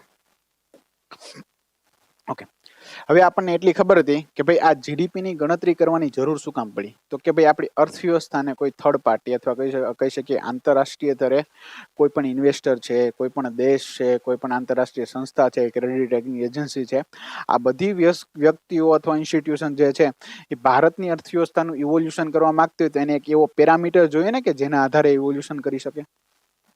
તો એવા આ પેરામીટરને ડેવલપ કરવા માટે જે આપણી અર્થવ્યવસ્થાને રિપ્રેઝેન્ટ કરે, આપણે જીડીપીની ગણતરી કરતા હોઈએ છીએ. તો આપણો જીડીપી આપણી અર્થવ્યવસ્થાને રિપ્રેઝેન્ટ કરતો હોય છે. હવે આપણે ચાહીએ કે આપણો જીડીપી જે આપણી અર્થવ્યવસ્થાને રિપ્રેઝન્ટ કરે છે, આપણે ચાહીએ કે એ એકદમ સચોટ બને, એકદમ સારો, એમાં કોઈ જાતની કમી હોતી નહીં. પણ આપણે જ્યારે જીડીપી જોઈએ તો જીડીપીમાં કંઈક કમી રહેલી હોય છે. વાસ્તવિક જીડીપીમાં ઘણી કમીઓ છે. તો એની એક કમી જે હતી એને દૂર કરવા માટે આપણે જીએનપી લેવા છે. શું કમી છે પહેલા એ જાણી લઈએ. જીડીપીની અંતર્ગત આપણે શું જોયું છે કે ભાઈ જીડીપીની અંતર્ગત આપણે જોયું કે ભાઈ એક વર્ષની અંદર એક ઘરેલું સીમાની અંદર જેટલું ઉત્પાદન થયું તે. હવે એક વર્ષમાં એક ઘરેલું સીમામાં ઉત્પાદન જે છે એને આપણે કન્સિડર કરતા હોઈએ છીએ. હવે આ ઉત્પાદન આપણે જ્યારે ભારતના સેન્સમાં લઈએ તો આપણને ખબર છે કે આ ઉત્પાદન ખાલી ભારતીયો દ્વારા કરવામાં આવતું નથી. એફડીઆઈ દ્વારા અન્ય ફોરેન કંપનીઓ જે છે એ ભારતમાં આવીને પણ પોતાનું ઉત્પાદન કરતા હોય છે. સેમસંગનો પ્લાન જે નોઈડામાં રહેલો છે, ઓકે, એનું ઉત્પાદન ભારતના જીડીપીમાં કન્સિડર થશે, પણ એનો નફો તો અલ્ટિમેટલી પોતાના ડેસ્ટિનેશન અથવા કે છે પોતાની જે કન્ટ્રી છે એમાં જ જતો રહેશે ને. ઓકે, તો આપણને એટલું ખબર છે ઘણા ભારતીયો, ઘણા વિદેશીઓ એવા છે કે જે ભારતમાં રહીને પણ ઉત્પાદન કરતા હોય છે, જે ભારતમાં ઉત્પાદન કરીને નફો લઈને જતા રહેતા હોય છે. ઓકે, અને બીજી બાજુ ઘણા ભારતીયો એવા છે કે જે વિદેશમાં રહીને પણ ઉત્પાદન કરતા હોય છે. ખુશીની વાત છે આપણે માટે એક કમલા હેરિસ, ઓકે, કે છે ને વિશ્વની મહાસત્તા જે છે એની દ્વિતીય સર્વોચ્ચ અથવા કે ને second most important prestigious post અર્થાત વાઇસ પ્રેસિડેન્ટ ઓફ ઇન્ડિયાની પોસ્ટ ઉપર આપણી ઇન્ડિયન ઓરિજિનની એક વ્યક્તિ અર્થાત કમલા હેરિસ જે છે એ સ્થાન પામી છે. ખુશીની વાત છે, ભારત માટે બહુ ખુશીની વાત છે.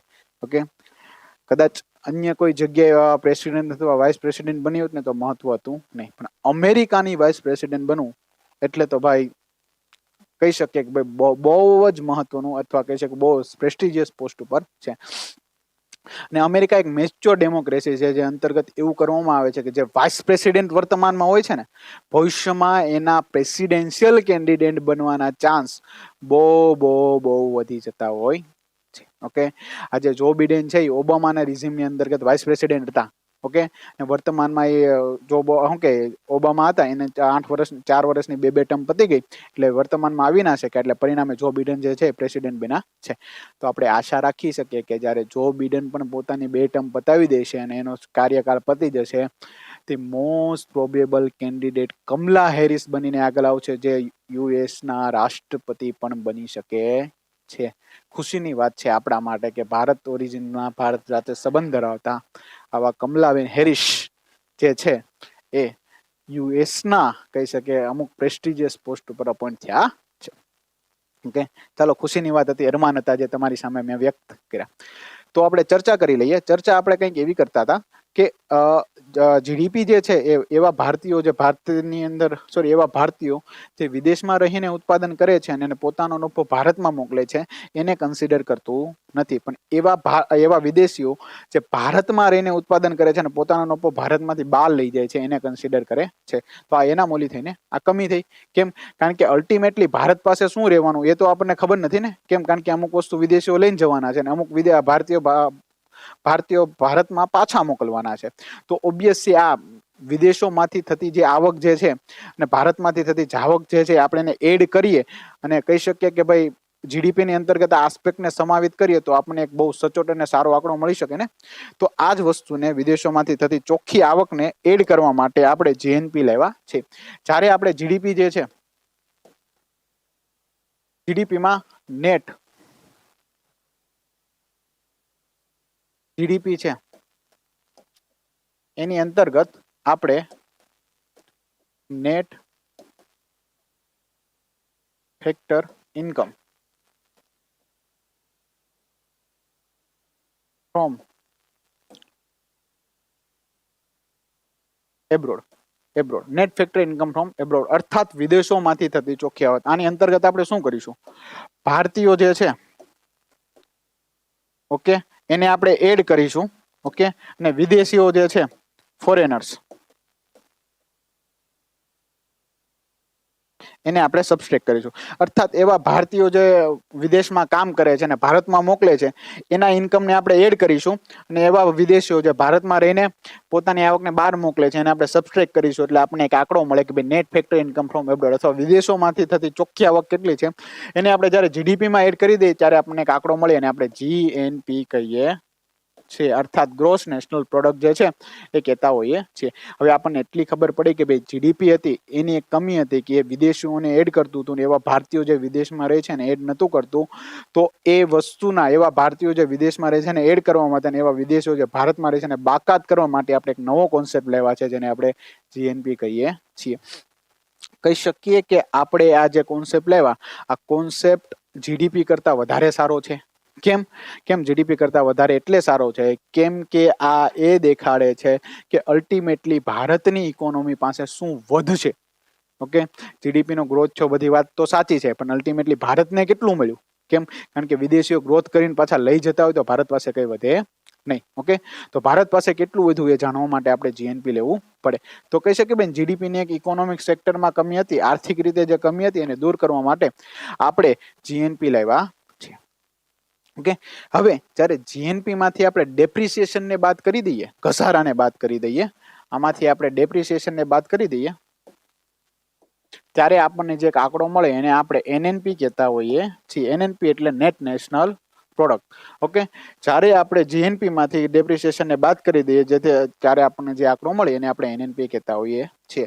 એક ઘસારો એક બીજી એક એનોમોલી છે, કહી શકીએ કે અનસર્ટેનિટી છે, એને દૂર કરીએ તો આપણે માનીએ કે ભાઈ આપણને એક સચોટ આંકડો મળી રહે એટલે આપણે જીએનપી માંથી ઘસારાને બાકાત કરતા હોઈએ છીએ.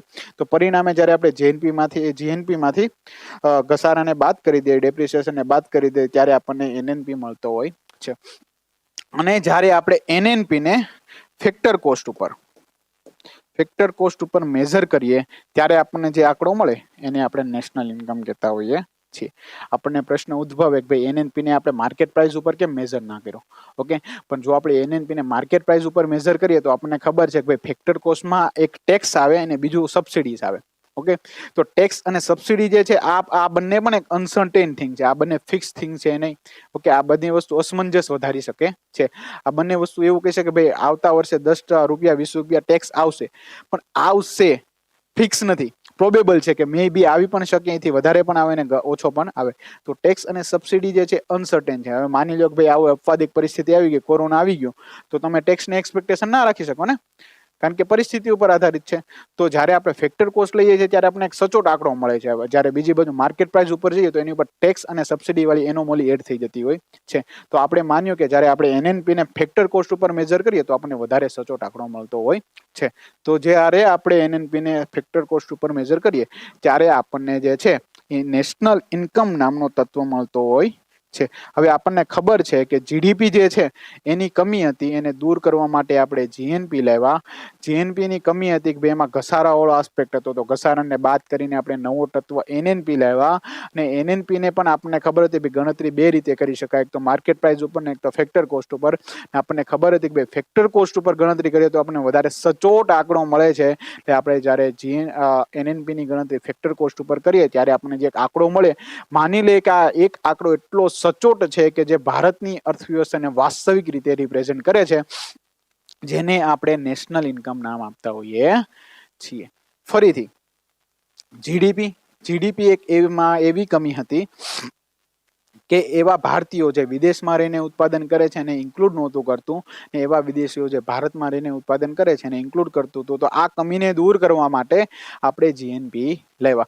તો જ્યારે આપણે જીડીપી ની અંતર્ગત net factor income from abroad વાળો આસ્પેક્ટ જોડી દઈએ ત્યારે આપણને જીએનપી મળી જતો હતો. હવે જીએનપી ની અંતર્ગત ઘસારા વાળો આસ્પેક્ટ પણ હતો જે એનોમોલી અથવા અનસર્ટેનિટી અથવા અસમંજસ ઉત્પન્ન કરતો હતો. તો આ એનોમોલીને દૂર કરવા માટે આપણે જ્યારે જીએનપી માંથી ડેપ્રિસિએશન અથવા ઘસારાને બાદ કરી દઈએ છીએ ત્યારે આપણને એનએનપી અથવા નેટ નેશનલ પ્રોડક્ટ મળતો હોય છે. અને જ્યારે આપણે એનએનપી ને ફેક્ટર કોસ્ટ ઉપર મેઝર કરીએ ત્યારે આપણને જે એક સચોટ અને સારો આંકડો મળે એને આપણે નેશનલ ઇન્કમ કહેતા હોઈએ છીએ. શું સમજાણું શું ના સમજાણું ખબર નહીં, પણ આ ક્રોનોલોજી મેં તમને કીધી એ યાદ રાખવી. જીડીપી થી જીએનપી, જીએનપી થી એનએનપી, એનએનપી થી નેશનલ ઇન્કમ. આનાથી આ ચાર વસ્તુ તમને ભૂલાશે નહીં. બહુ સારી એક વાત છે ને, ફેમસ છે. ઓકે, કે એક સિમ્પલ લાકડી તમારી પાસે હશે ને તો તમે એને ઊભી નહીં રાખી શકો, પણ તમારી પાસે 3 લાકડી હશે ને તો તમે એને ભેગી કરીને એક કમ્બાઈન કહી શકે કે તંબુ ટાઈપ તમે ઊભું રાખી શકશો. ઉદાહરણ લઈ લે, એક સીધી લાકડી હશે તો એ ઊભી ના રહી, પણ જ્યારે 3 લાકડી હશે તો તમે એક આમ ને એક આવી રીતે એને ઊભી રાખી શકો. ત્રણેય લાકડી એકબીજાના સહારે ઊભી રહી જશે. એવી જ રીતનો કોન્સેપ્ટ છે. ક્યારેક તમે ઇન્ડિવિજ્યુઅલ કોન્સેપ્ટને ભણવાની કોશિશ કરશો ને તો એ તમને ભૂલાઈ જશે, પણ આવા જ કોન્સેપ્ટની સાથે બીજા 2-3 કોન્સેપ્ટ જે છે ભેગા કરીને એની કંઈક લિંક બનાવીને એને યાદ રાખવાની કોન્સેપ્ટ યાદ રાખવાની કોશિશ કરશો ને તો આ ત્રણે એક સાથે તમને યાદ રહી જશે. જેમ ફિઝિક્સનો લો કામ કરે છે કે એકબીજાના સપોર્ટથી આપણે ઉભા રહીએ, એવી જ રીતે કોન્સેપ્ટમાં પણ તમારે એકબીજાના સપોર્ટથી આગળ વધવું પડે. એટલે જ જ્યારે જીડીપી તમે એકલું યાદ રાખશો તો કદાચ યાદ ના પડે, પણ જીડીપી સાથે તમે જીએનપી, એનએનપી અને નેશનલ ઇન્કમ યાદ રાખશો તો આ 4 વસ્તુ એકબીજાને મ્યુચ્યુઅલી સપોર્ટ કરશે અને પરિણામે આ 4 વસ્તુ યાદ રહી જશે. અને સામાન્યતવે જ્યારે જીડીપી પૂછાય, જીએનપી પૂછાય કે એનએનકે પૂછાય કે નેશનલ ઇન્કમ પૂછાય, 4 માંથી કોઈ એક પૂછાય કે 4 પૂછાય, પણ લખવાની તો 4 વસ્તુ જ છે. બોક્સ બનાવીને છેલ્લે લખી દેવાનું, પૂછવું હોય તોય લખવાનું ને ના પૂછવું હોય તોય પણ લખવું પડે. ઓકે, તો વાંચવામાં જે તમે યાદ રાખતા હોય તો તમારે કેવી રીતનું કરવાનું, કોઈ એક કોન્સેપ્ટ યાદ ન રહેતો હોય તો અન્ય બીજા 2-3 કોન્સેપ્ટ એની સાથે જોડી દેવા. પરિણામે એક કોન્સેપ્ટ તો યાદ રહી જ જશે, પણ બીજા 2 કોન્સેપ્ટ પણ યાદ રહી જશે. આના માટે તમારી પાસે એવી ક્ષમતા હોવી જોઈએ કે તમે કેવી રીતે લિંક કરો છો, એકબીજા સાથે જોડો છો. ઓકે, ફરીથી ઇન્ડિવિજ્યુઅલ લાકડી ઊભી રહી શકે નહીં, 3-4 લાકડીઓ ભેગી થાય તો એકબીજાના સહારે ઊભી રહી જાય. એવી રીતે ઇન્ડિવિજ્યુઅલ કોન્સેપ્ટ કદાચ તમને હેરાન કરે, પણ જ્યારે 3-4 કોન્સેપ્ટ એક હારે ભેગા થઈને એકબીજાની આધારશીલતા ઉપર તમે શીખો, એકના ઉપર બીજાની આધારશીલતા શું છે, બીજા ઉપર ત્રીજાની આધારશીલતા શું છે, આ આધારે તમે શીખો તો બધી જ વસ્તુ આખી ક્રોનોલોજી તમને યાદ રહી જતી હોય છે. ઓકે, આ તો શીખવાની વસ્તુ હતી. પછી તમને હારી લાગે એવી રીતે તમે શીખી શકો છો. તમે રટવામાં અથવા કશી મગજ કરવામાં સારા હોય તો તમારે કોઈક ઇશ્યુ છે નહીં, રટી લેવાનું. ઓકે, આપણને છેલ્લે માર્ક અથવા કહી શકે ફાઇનલ લિસ્ટમાં આપણું નામ મેટર કરે છે. ત્યાં એ લોકો બોલ્ડ કરીને નથી લખવાના કે ભાઈ આ વ્યક્તિ રટીને ડીસી બન્યો છે, ડઝન્ટ મેટર. ત્યાં આપણને ખાલી ડીસી હોવું પડે. એ લોકો કઈ સેગ્રીગેટ કરીને આપતા નથી, માર્ક આવવા પડે. ધેટ્સ શું કે ને, એ જ આપણું મુખ્ય લક્ષ્ય છે, ગોલ છે. ઓકે, તો ડેટા જોઈ લીધો તો પછી જીએનપી અને એનએનપી અને નેશનલ ઇન્કમની ચર્ચા કરી હતી. પછી એક ટોપિક છે પર કેપિટા ઇન્કમ. પર કેપિટા ઇન્કમ એટલે માથાદીઠ આવક. માથાદીઠ આવક એટલે જ્યારે આપણે નેશનલ ઇન્કમ જે છે એને આપણે પોપ્યુલેશન વડે, અર્થાત રાષ્ટ્રીય આવક જે છે એને આપણે વસ્તી વડે ડિવાઈડ કરી દઈએ તો આપણને જે આંકડો મળે એને આપણે નેશનલ ઇન્કમ કહેતા હોઈએ છીએ. ઓકે, જ્યારે આપણે રિયલ પર કેપિટા ઇન્કમ લઈએ ત્યારે આપણે આમ મળે છે કે 95,000 જે છે આપણી નેશનલ પર કેપિટા રિયલ પર કેપિટા ઇન્કમ છે. ઓકે, અહીંયા આપણે જે જીડીપી ની શરૂઆત કરી હતી ને એ જીડીપી જે છે રિયલ જીડીપી લીધો હતો. રિયલ જીડીપી થી real NNP, real GNP, real GNP થી રિયલ એનએનપી અને રિયલ એનએનપી થી રિયલ નેશનલ ઇન્કમ. ઓકે, અને અહીંયા આપણે જ્યારે નોમિનલ જીડીપી લઈએ ત્યારે આપણને જે પર કેપિટા ઇન્કમ મળે છે એ 1,34,000 જેટલી છે. આપણને ખબર હતી ને, પેલો જે હતો 145 લાખ રૂપિયા હતો જીડીપી, અને આ જે છે 145 લાખ કરોડ હતો, અને આ જે હતો એ 203 લાખ કરોડ હતો ને. ઓકે, તો પ્રોપોર્શનલી આપણે માનીએ કે પર કેપિટા ઇન્કમ પણ વધારે આવે. ઓકે, તો રિયલ ને નોમિનલ ની તમને ખબર પડી ગઈ હશે. બીજું છે જીડીપી ડિફ્લેટર. એક બહુ સારો શબ્દ છે, આને સમજવા જેવો છે. ઓકે, પણ આમાં કોર ઇકોનોમિક્સ આવે છે એટલે વધારે ટેન્શન લેવાની જરૂર છે નહીં. જેટલું કહું એટલું સમજો, બાકી ટેન્શન લેવાની જરૂર છે. જીડીપી ડિફ્લેટર ને કંઈક ગણતરી આવી રીતના કરવામાં આવે છે. Nominal GDP,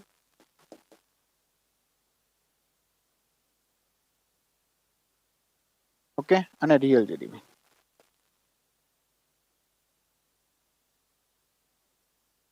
okay, nominal GDP અને રિયલ જીડીપી જે છે, જ્યારે આપણે નોમિનલ જીડીપી ને રિયલ જીડીપી થી ડિવાઈડ કરીએ ત્યારે આપણને જીડીપી ડિફ્લેટર મળતો હોય છે. જીડીપી ડિફ્લેટર જે છે ને એ ઇન્ફ્લેશન નું ઇન્ડિકેટર છે. ઓકે, આ વસ્તુ યાદ રાખી લેવી. સમજાવું છું કેમ, બાકી ટેન્શન લેવાની જરૂર નથી. કેમ? કારણ કે આ વસ્તુ જે છે ને સમજાય એવી વસ્તુ બધા માટે શક્ય છે નહીં. ઓકે, માની લો કે નોમિનલ જીડીપી જે છે,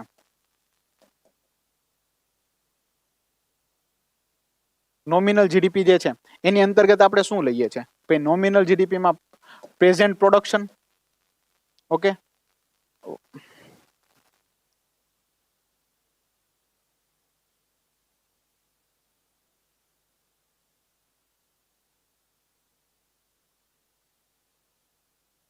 ઓકે, નોમિનલ જીડીપી માં આપણે શું લઈએ છીએ તો ભાઈ પ્રોડક્શન,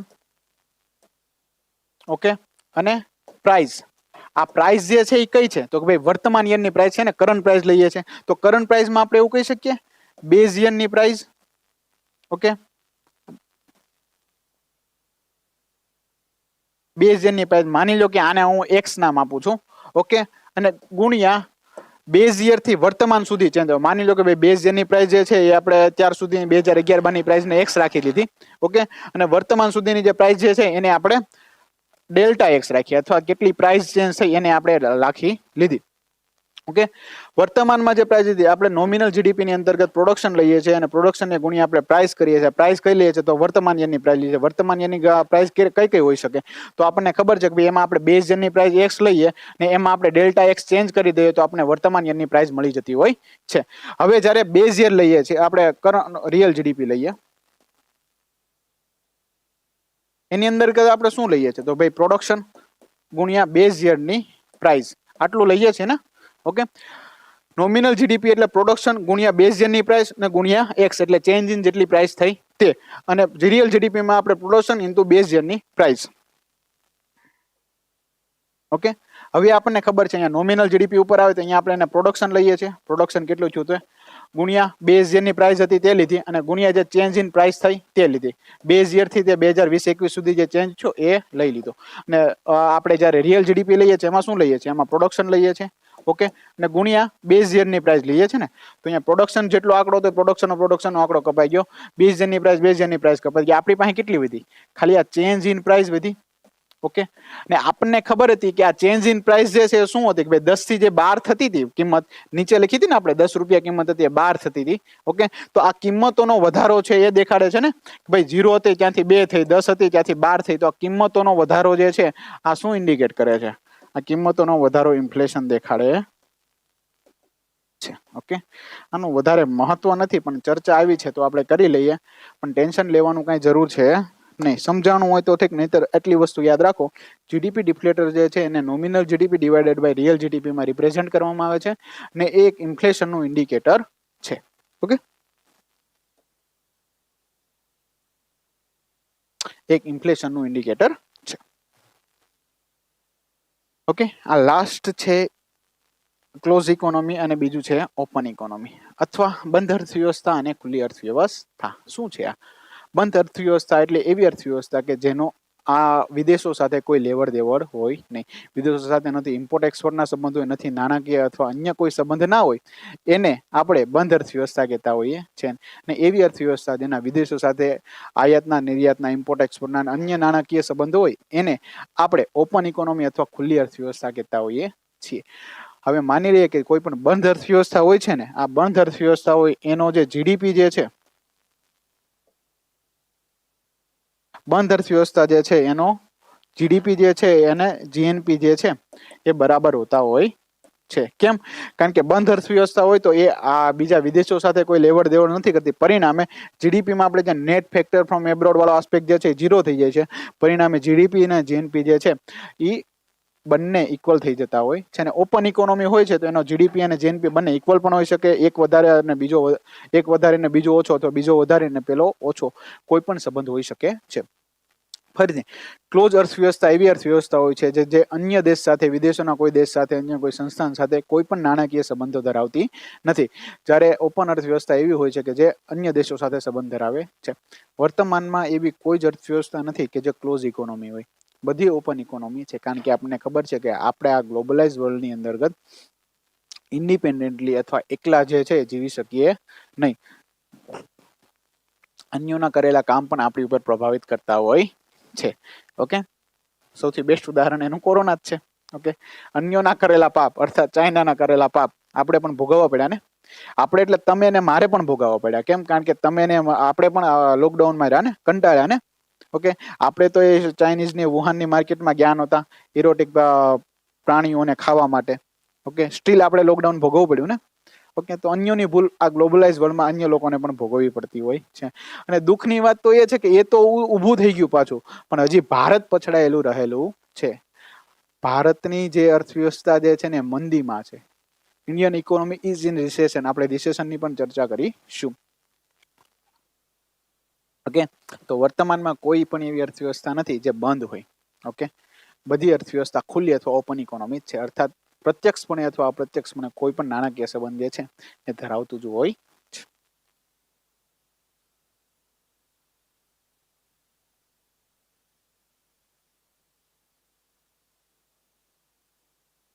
ઓકે, સરસ.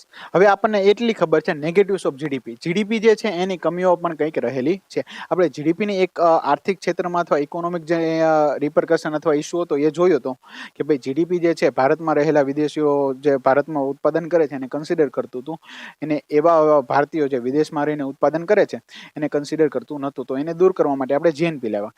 આ સિવાય જીડીપીમાં બીજી ઘણી પણ કમીઓ રહેતી હોય છે. કઈ કઈ કમીઓ છે એ જોઈએ. Okay, non inclusion of voluntary market transaction. Okay, સ્વૈચ્છિક બજારના જે વિનિમયો છે, વોલ્યુન્ટરી માર્કેટ ટ્રાન્ઝેક્શન છે, એનું ઇન્ક્લુઝન જીડીપીમાં થતું નથી. હવે શું કામ નથી થતું? તો એની પાછળ ગણતરીનો ફોલ્ટ છે. હવે એક વસ્તુ છે, કોઈ પણ કામ વોલ્યુન્ટરી અથવા સ્વૈચ્છિકપણે થતું હોય તો ઓબ્વિયસ છે એની કોઈ ઇકોનોમિક વેલ્યુ હોતી નથી. હવે માની લો કે તમે તમારી સોસાયટીનો રોડ સાફ કરો છો, તમે તમારી સોસાયટીનો રોડ સ્વૈચ્છિકપણે સાફ કરો છો તો એની કોઈ ઇકોનોમિક વેલ્યુ નહીં હોય. કેમ? કારણ કે નથી પૈસાની આમાં કોઈ લેવડ દેવડ થતી. પણ હવે જો આ તમે સફાઈ કરવાના 100 રૂપિયા લ્યો તો હવે ગણતરીમાં આવે. જે આપવા વાળો છે એની ગણતરી, એની બેલેન્સ શીટમાં 100 રૂપિયા એક્સપેન્ડિચરમાં આવી જશે અને તમારી બેલેન્સ શીટની અંતર્ગત આ આવકમાં આવી જશે. તો હવે આ 100 રૂપિયાની ગણતરી થશે, અર્થાત આ તમારું કાર્ય જે છે ગણતરીમાં લેવાય અને અલ્ટિમેટલી જીડીપીમાં પ્રભાવ પડશે. પણ જો તમે સ્વૈચ્છિક કાર્ય કરો છો તો એનું કોઈ તમને પેમેન્ટ નથી મળતું, અને જો તમને પેમેન્ટ નથી મળતું એટલે અર્થવ્યવસ્થાની અંતર્ગત ગણતરીમાં આવતું નથી. એટલે આપણે માની લઈએ છીએ કે વોલ્યુન્ટરી માર્કેટ ટ્રાન્ઝેક્શન જે છે એની કોઈ ઇકોનોમિક વેલ્યુ નથી હોતી. ઓકે, કેમ? કારણ કે બેલેન્સ શીટનો ભાગ જ બનતા નથી. અને જો કે આની કોઈ ઇકોનોમિક વેલ્યુ નથી હોતી, પરિણામે જીડીપીની અંતર્ગત આ ભાગીદારી કરતા નથી. કારણ કે ઇકોનોમિક વેલ્યુ હોય, બેલેન્સ શીટમાં ભાગીદારી કરે તો જ જીડીપી સુધી ગણતરી પહોંચે ને. ઓકે, અને સ્વૈચ્છિકપણે તમે કાર્ય કરો છો એટલે એનું કોઈ નોટિસ કરતું નથી. આ તમને ગુડવિલ મળે. ઓકે, પણ અર્થવ્યવસ્થામાં તમારી કોઈ ગણતરી થાય નહીં. જીડીપીમાં કંઈ ખબર ના પડે કે ભાઈ તમે કેટલી ગુડવિલ કરી. ઓકે, જો એના તમે પૈસા લીધા હોત તો એ લેવડ દેવડ અથવા ઇકોનોમિક ટ્રાન્ઝેક્શનની અંદર ભાગીદારી કરતું હોય ને પરિણામે બેલેન્સ શીટનો ભાગ બને, પરિણામે જીડીપીની ગણતરીમાં એ આવે. અને સ્વૈચ્છિક કાર્ય જે છે એ સ્વેચ્છાએ કરવામાં આવે છે, પરિણામે એનું કોઈ પૈસાની કોઈની ચૂકવણી નથી કરવામાં આવતી, પરિણામે એની કોઈ ઇકોનોમિક વેલ્યુ હોતી નથી. એની કોઈ ઇકોનોમિક વેલ્યુ નથી હોતી, પરિણામે એ જીડીપીની ગણતરીમાં ભાગીદારો કરતું નથી. હવે જ્યારે આપણે અર્થવ્યવસ્થામાં જોઈએ કે ભાઈ વોલ્યુન્ટરી માર્કેટ ટ્રાન્ઝેક્શન કરે છે કોણ? Who all are the responsible behind the voluntary market transaction? Okay, તો આપણને ખબર પડે કે જેન્ડર ડિસ્ક્રિમિનેશનનું સૌથી મોટું કારણ પણ આ જ છે કે કારણ કે સ્ત્રી રિલેટેડ જેટલા કાર્ય છે એ બધા મેજરલી વોલ્યુન્ટરી માર્કેટ ટ્રાન્ઝેક્શન જ છે. સ્ત્રીનું ઘરકામ જે છે એ પણ વોલ્યુન્ટરી માર્કેટ ટ્રાન્ઝેક્શનની અંતર્ગત આવતું હોય છે. કારણ કે સ્ત્રી જે સવારથી સાંજ સુધી કામ કરે છે એના બદલામાં એને કોઈ પેમેન્ટ નથી મળતું, અને જો કે એને કંઈ પેમેન્ટ નથી મળતું એટલે કોઈની બેલેન્સ શીટનો એ ભાગ નથી બનતો, પરિણામે જીડીપીની ગણતરીની અંતર્ગત એ ભાગીદારી કરતું નથી. માની લઈએ કે ભાઈ વ્યક્તિ અથવા માણસ જે છે ને 8 કલાક કામ કરે છે, પણ સ્ત્રી જે છે ને સૂર્ય ઉગા પેલાની લાગેલી હોય છે અને સૂર્ય હાથમાં છે ને પછી પણ કલાકો સુધી કામ કરતી રહેતી હોય છે. એની 24 કલાકની નોકરી હોય છે, જે 365 દિવસ જે છે કાર્યરત રહેતી હોય છે. એટલે માણસ કરતા સ્ત્રીનું કામ વધારે છે. ઓકે, સ્ટીલ જોકે સ્વૈચ્છિકપણે કરે છે એટલે એની કોઈ ઇકોનોમિક વેલ્યુ નથી, પરિણામે સોસાયટીમાં એની કંઈ કદર થતી નથી. માની લો કે કદાચ પત્ની પોતાનું કામ કરવાનું મૂકી દે, તમારે કોઈ દાઈમાં લાવવી પડે અથવા કોઈ કામવાળી લાવવી પડે તો તમારે એને પૈસા દેવા પડે છે ને. જોકે જો તમે એને 10,000 રૂપિયા આપો તો તમારામાં એ તમારી બેલેન્સ શીટમાં એક્સપેન્ડિચરમાં આવ્યું અને જે તે કામવાળીની બેલેન્સ શીટમાં ઇન્કમમાં આવ્યું, તો હવે આ 10,000 રૂપિયા જે છે એ જીડીપીની ગણતરીમાં ભાગીદારી કરશે. આ 10,000 રૂપિયા જીડીપીની ગણતરીમાં એટલે ભાગીદારી કરે છે કેમ? કેમ કે જે નોકરાણી તમે લાવ્યા એ નોકરાણી સ્વૈચ્છિકપણે કામ કરશે નહીં. તો સ્ત્રીઓનું વધારે માનું કામ, જેમ કે ઘરમાં ઘરકામ કરવું, માતા પિતાને સાચવવા, સાસુ સસરાને સાચવવા, બાળકને મોટું કરવું, one of the important work of the world. Okay, કહી શકીએ ને બાળકને મોટું કરવાનું કામ જે છે એ પણ સ્ત્રીનું છે ને એ પણ વોલ્યુન્ટિયર છે. ઓકે, બહુ સરસ ડાયલોગ છે KGF નો. ઓકે, વિશ્વનો સૌથી મજબૂત યોદ્ધા જે છે ને એ માં છે. એ ચાહે ને તો બાળકને બહુ મોટો વોરિયર બનાવી શકે છે. ઓકે, પણ જો કે માં જે છે આ સ્વૈચ્છિકપણે કરે છે એટલે એની કોઈ ઇકોનોમિક વેલ્યુ હોતી નથી ને પરિણામે જીડીપી નો ભાગ બનતું નથી. જીડીપી ની કમે છે કે આ વોલેન્ટરી માર્કેટ ટ્રાન્ઝેક્શન કન્સિડર નથી કરતું, પરિણામે સ્ત્રીઓના કાર્યનો મોટા ભાગનો ભાગ જે સ્વૈચ્છિક છે એ અર્થવ્યવસ્થાની જીડીપી ની ગણતરીમાં ભાગીદારી કરતો નથી. આના જ કારણે આપણને સૌથી વધારે જેન્ડર ડિસ્ક્રિમિનેશન નું ઉદાહરણ મળી શકે નહીં.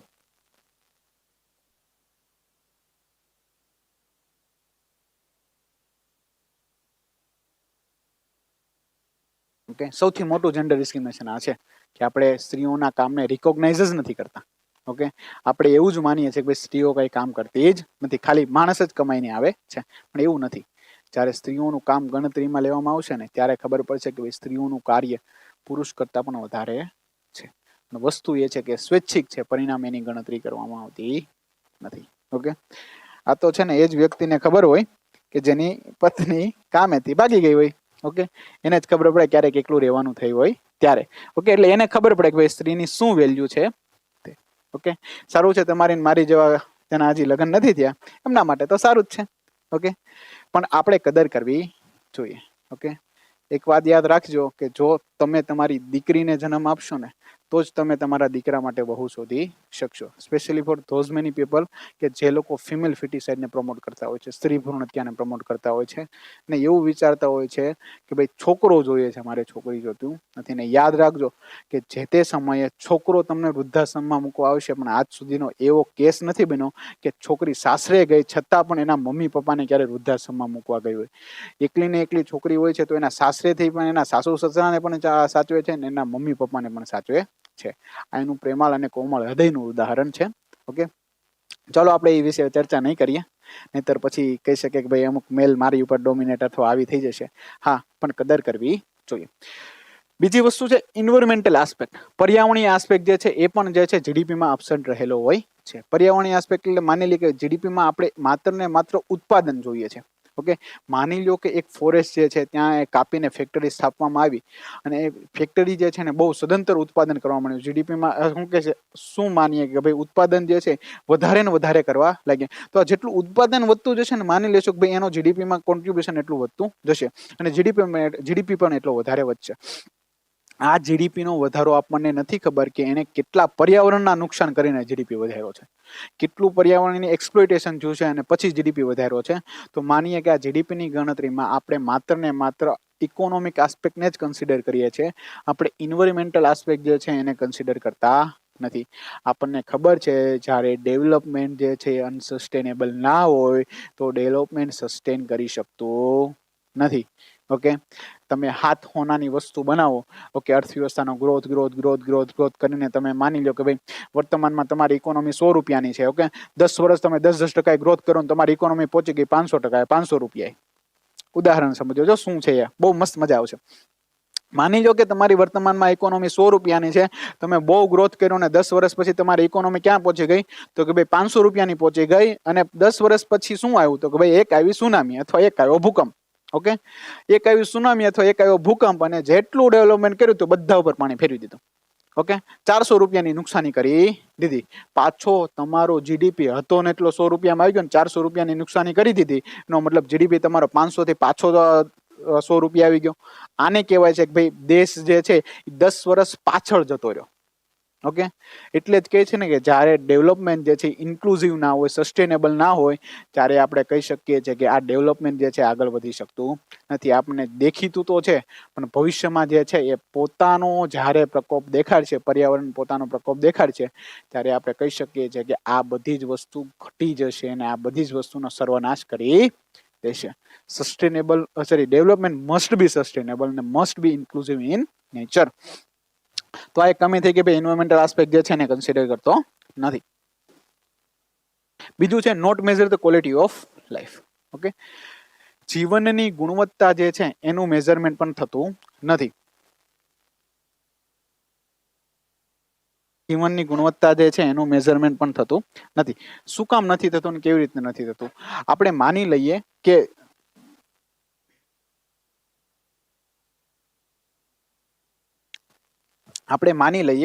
કે આપણો ભારતનો જીડીપી જે છે it's a third largest on base of purchasing power parity અને fifth largest on nominal term. Purchasing power પેરિટીના આધારે ભારતનો જીડીપી વિશ્વનો ત્રીજો સૌથી મોટો જીડીપી છે અને નોમિનલ ટર્મમાં ભારત પાંચમો સૌથી મોટો જીડીપી છે. તો શું ભારતનો આવતો મોટો જીડીપી છે તો એનાથી આપણે માની શકીએ અથવા નક્કી કરી શકીએ કે ભાઈ જે તે ત્યાંના દેશના લોકો હશે એ પણ એટલા ખુશ હશે, એ લોકોની ગુણવત્તા, એ લોકોના જીવનની ગુણવત્તા પણ એટલી સારી હશે? હા, તો આનો જવાબ આવે ના. ભારતનું જીડીપી થર્ડ લાર્જેસ્ટ છે, પણ ભારતનું HDIમાં રેન્કિંગ 129 છે, અર્થાત 128 દેશ આપણીથી આગળ છે કે જેના લોકોની જીવનની ગુણવત્તા જે છે એ સારી છે. HDI એટલે હ્યુમન ડેવલપમેન્ટ ઇન્ડેક્સ, જે જનરલી લોકોની જીવનની ગુણવત્તા સાથે જોડાયેલો છે. તો આપણને એ ખબર પડે કે જ્યારે જીડીપી થી આપણને લોકોના જીવનની ગુણવત્તા મેઝર નથી કરી શકતા, તો એવો કયો પેરામીટર છે કે જેના આધારે આપણે લોકોના જીવનની ગુણવત્તા મેઝર કરી શકીએ? તો એના માટે આપણી પાસે એક પેરામીટર છે જેને આપણે પર કેપિટા ઇન્કમ કહીએ છીએ. માથાદીઠ આવકના આધારે આપણે નક્કી કરી શકીએ છીએ કે જે તે દેશ એના વ્યક્તિઓ, એના લોકોનું કલ્યાણ કરવા માટે કેટલો સક્ષમ છે. જે તે દેશનો પર કેપિટા ઇન્કમ વધારે એટલું આપણે માની શકીએ કે એ દેશ એના લોકોનું વધારે સારું કલ્યાણ કરે છે, અને જે તે દેશનો પર કેપિટા ઇન્કમ ઓછો એટલું એ જે દેશ છે એના લોકોના કલ્યાણ કરવા માટે સક્ષમતા દેખાડે છે. આ જ વસ્તુના કારણે પર કેપિટા ઇન્કમ જે છે એ હ્યુમન ડેવલપમેન્ટ ઇન્ડેક્સની ગણતરીમાં ભાગીદારી કરતો હોય છે. હ્યુમન ડેવલપમેન્ટ ઇન્ડેક્સની અંતર્ગત જીડીપીને નથી જોવામાં આવતો, એમાં પર કેપિટા ઇન્કમને જોવામાં આવે છે. માની લો કે ભાઈ ભારતનું જીડીપી 500 રૂપિયાનો છે અને ભારતમાં 500 લોકો રહે છે, તો પર કેપિટા ઇન્કમ કેટલી થઈ? તો ભાઈ 1 રૂપિયો થયો. માલદીવનો જીડીપી 200 રૂપિયા જ છે, પણ એમાં 100 લોકો રહે છે, તો એનો પર કેપિટા ઇન્કમ કેટલી થઈ? તો કે 2 રૂપિયા થઈ. તો અહીંયા માની લે કે ભાઈ માલદીવનો જીડીપી ઓછો છે in comparison of the India, પણ માલદીવના લોકોની ગુણવત્તા સારી હશે. કેમ માલદીવના લોકોની ગુણવત્તા સારી એટલે હશે કારણ કે ત્યાંની જનસંખ્યા જે છે એ ઓછી છે in comparison of the India, અને બીજી બાજુ જે પર કેપિટા ઇન્કમ જે છે એ વધારે છે ઇન કમ્પેરિઝન ઓફ ઇન્ડિયા. એટલે જીડીપી કેટલો મોટો છે એનાથી મતલબ નથી થતું, કારણ કે જીડીપી મોટો હોય પ્રોપોર્શનલી જનસંખ્યા પણ વધારે હોય તો પર કેપિટા ઇન્કમ જે છે એ ઘટી જતી હોય છે. પણ જ્યારે જીડીપી જે છે એના કમ્પેરિઝનમાં જનસંખ્યા ઓછી હોય તો પર કેપિટા ઇન્કમ વધારે હોય, પરિણામે આપણે વેલફેર જે છે એની ગણતરી બહુ સારી રીતે કરી શકતા હોઈએ છીએ. તો આપણને ખબર પડી ક્વોલિટી ઓફ લાઈફ જે છે આપણે જીડીપીના આધારે મેઝર કરી શકીએ નહીં, એના માટે આપણે પર કેપિટા ઇન્કમ જે છે એની ગણતરી કરવી પડે. અને પર કેપિટા ઇન્કમ જે છે એની ગણતરી એટલે જ આ પર કેપિટા ઇન્કમને જે છે આપણે HDI ઇન્ડેક્સની અંતર્ગત ગણતરીમાં ભાગીદારીમાં લેતા હોઈએ છીએ. હવે આપણને એટલી ખબર પડી કે ભાઈ જીડીપી હતી એની ઇકોનોમિક ક્ષેત્રમાં કંઈક કમી હતી કે ભાઈ એ વિદેશીઓને લેતો હતો અને ભારતીયોને નહોતો લેતો, પરિણામે જીએનપી આવ્યો હતો. તો ઓબ્વિયસલી આ વોલેન્ટરી માર્કેટ ટ્રાન્ઝેક્શન નથી લીધો અથવા જેન્ડર આસ્પેક્ટ જે છે સૌથી મોટો એને કન્સિડર નથી કરતો, તો એનો કોઈ અલ્ટરનેટિવ વિકસાવવો પડે ને.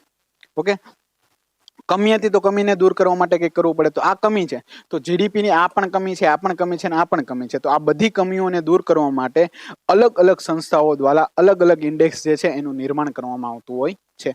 ઓકે, આ કમીઓને દૂર કરવા માટે જ આપણે સસ્ટેનેબલ ડેવલપમેન્ટ ઇન્ડેક્સ વિકસિત કર્યો છે, HDI બનાવ્યો છે, આપણે ગ્રોસ નેશનલ હેપીનેસ બનાવ્યું છે, આપણે ગ્લોબલ જેન્ડર ગેપ રિપોર્ટ બનાવ્યો છે.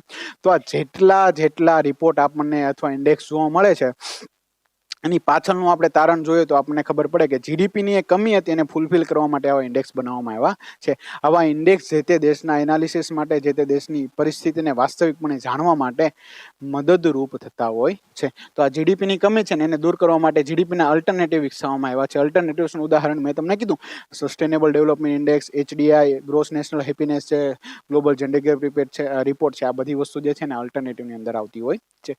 ઉદાહરણની જરૂર નથી, પણ યાદ રાખજો કે આ જીડીપીની કમી છે, તો જીડીપીની કમી કરવા માટે વર્તમાનમાં ઘણી સંસ્થાઓ દ્વારા એના અલ્ટરનેટિવનો પણ વિકાસ કરવામાં આવ્યો છે.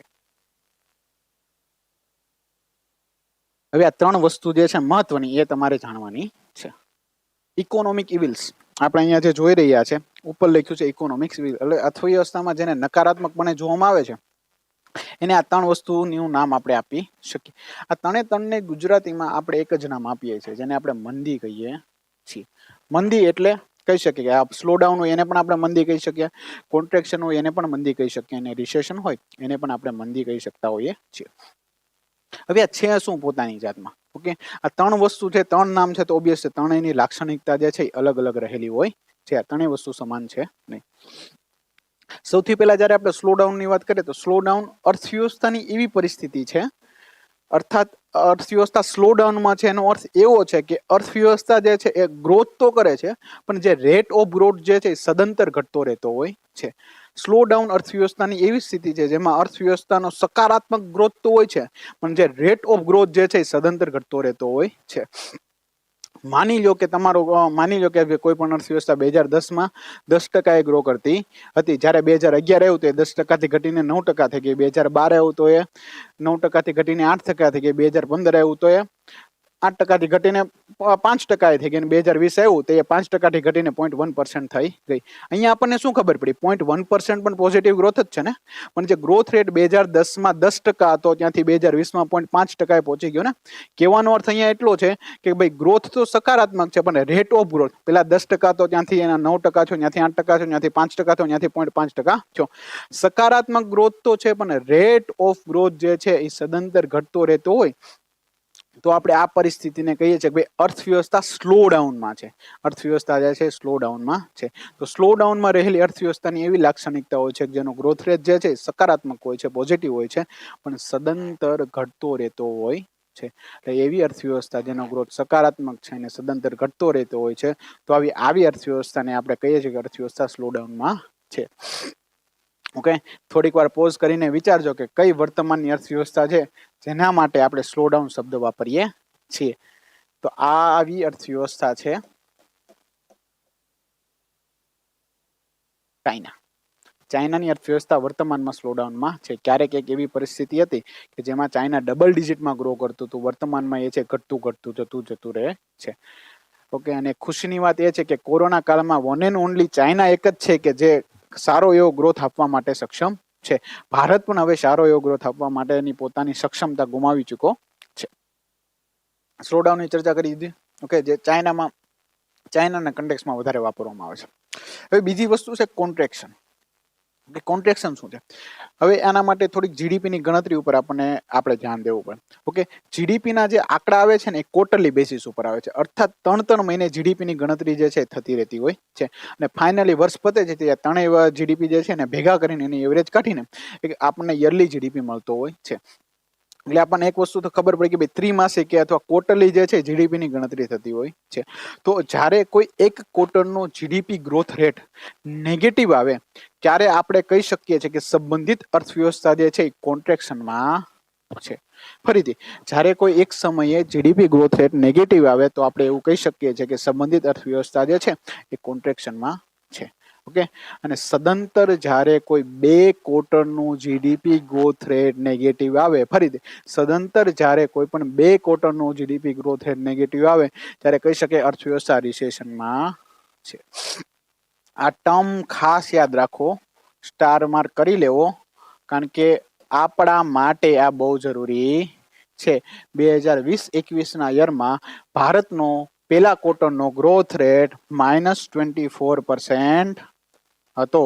ઓકે, ઇટ મીન્સ ધેટ 2020-21ના પહેલા જ ક્વાર્ટરમાં ભારત કોન્ટ્રેક્શનની અંદર જતું રહ્યું હતું, અને દુર્ભાગ્યવશ 2020-21ના સેકન્ડ ક્વાર્ટરમાં ભારતનો ગ્રોથ રેટ -7% હતો. ઇટ મીન્સ ધેટ કે ભારતની અર્થવ્યવસ્થા વર્તમાનમાં ઓફિશિયલી રિસેશનની અંતર્ગત પ્રવેશ કરી ગઈ છે. કેમ કે કારણ કે 2020-21ના સદંતર પ્રથમ 2 ક્વાર્ટરની અંતર્ગત ભારતનો ગ્રોથ રેટ નેગેટિવ રહેલો છે. ઓકે, તો ભારતની અર્થવ્યવસ્થા રિસેશનમાં છે.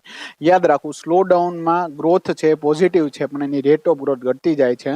કોન્ટ્રેક્શનમાં જ્યારે અર્થવ્યવસ્થામાં એક ક્વાર્ટરનો ગ્રોથ રેટ નેગેટિવ આવે અને સદંતર 2 ક્વાર્ટરમાં ગ્રોથ રેટ નેગેટિવ હોય તો એને આપણે રિસેશન કહેતા હોઈએ છીએ. અને વર્તમાનની ભારતની અર્થવ્યવસ્થા જે છે એ રિસેશનમાં છે. એટલે રિસેશન શબ્દ ખાસ યાદ રાખવો. ઓકે, દુઃખની વાત તો એ છે કે હિસ્ટ્રીમાં, ઇતિહાસમાં સૌપ્રથમ વાર ભારત જે છે રિસેશનમાં ગયું છે. India is one of the fastest growing country in the world. વિશ્વની સૌથી ઝડપી વિકસતી અર્થવ્યવસ્થા છે એ જો રિસેશનમાં હોય તો અન્ય અર્થવ્યવસ્થાનું તો આપણે પ્રેડિક્શન પણ કરી શકીએ નહીં. બધાની પરિસ્થિતિ ખરાબ છે. માત્ર એક જ અપવાદ છે. ઓકે, એ અપવાદ એ છે જેનું નામ છે ચાઇના. જે વર્તમાનમાં ક્લેમ કરે છે કે અમે અમારી અર્થવ્યવસ્થાને ગ્રો કરીશું, વાસ્તવિકતા કંઈ પણ એવી જ છે. ઓકે, તો અર્થવ્યવસ્થા જે ભારતની એ રિસેશનમાં જતી રહી છે. હવે ભારતની અર્થવ્યવસ્થા રિસેશનમાં જતી રહી છે, અર્થાત મંદીમાં છે, તો એને રિવાઇવ કરવા માટે ગવર્મેન્ટે કંઈક લીધું છે. આપણે સૌથી પહેલા જોયું હતું ને, સરકારને અને આરબીઆઈને જવાબદારી આપી હતી ને કે ભાઈ તમારી જવાબદારી છે કે તમારી અર્થવ્યવસ્થાને પાછી પાટા ઉપર લાવવાની છે. કોરોના આવ્યા પછી લોકડાઉન લાગ્યું એટલે માની લે કે ભાઈ બધાય અર્થવ્યવસ્થાના જેટલા લેવડ દેવડ હતા, બધાય ધંધા હતા એ બંધ થઈ ગયા હતા ને. ધંધા બંધ થઈ ગયા હતા એટલે અર્થવ્યવસ્થામાં મંદી આવી ગઈ હતી. તો અર્થવ્યવસ્થાને પાછી રિવેમ્પ કરવી પડે ને, અર્થવ્યવસ્થાને પાછી ગતિ દેવી પડે. તો એના માટે સરકારની અને આરબીઆઈ પાસે જવાબદારી હતી. તો સરકારની અને આરબીઆઈ પાસે જવાબદારી હતી, તો સરકારે અને આરબીઆઈ જવાબદારી નિભાવી છે કે નહીં? તો કે હા, નિભાવી છે. આપણે જ્યારે જોઈએ તો ભાઈ પીએમ ગરીબ કલ્યાણ યોજના,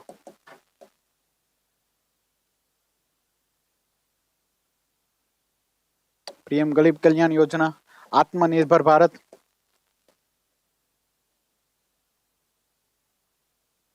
આત્મનિર્ભર ભારત અને પોલિસી રેટ જે છે, પોલિસી રેટ એટલે રેપો રેટ ને એ જે છે એ બધાને પોલિસી રેટ કહેવામાં આવે છે, એનો ઘટાડવા. આ બધી વસ્તુ એ દેખાડે છે કે આ બે પગલા જે છે it's a part of fiscal policy, કારણ કે ગવર્મેન્ટ દ્વારા લેવામાં આવે છે અને આ જે છે આરબીઆઈ દ્વારા લેવામાં આવ્યા છે. તો it's part of monetary policy.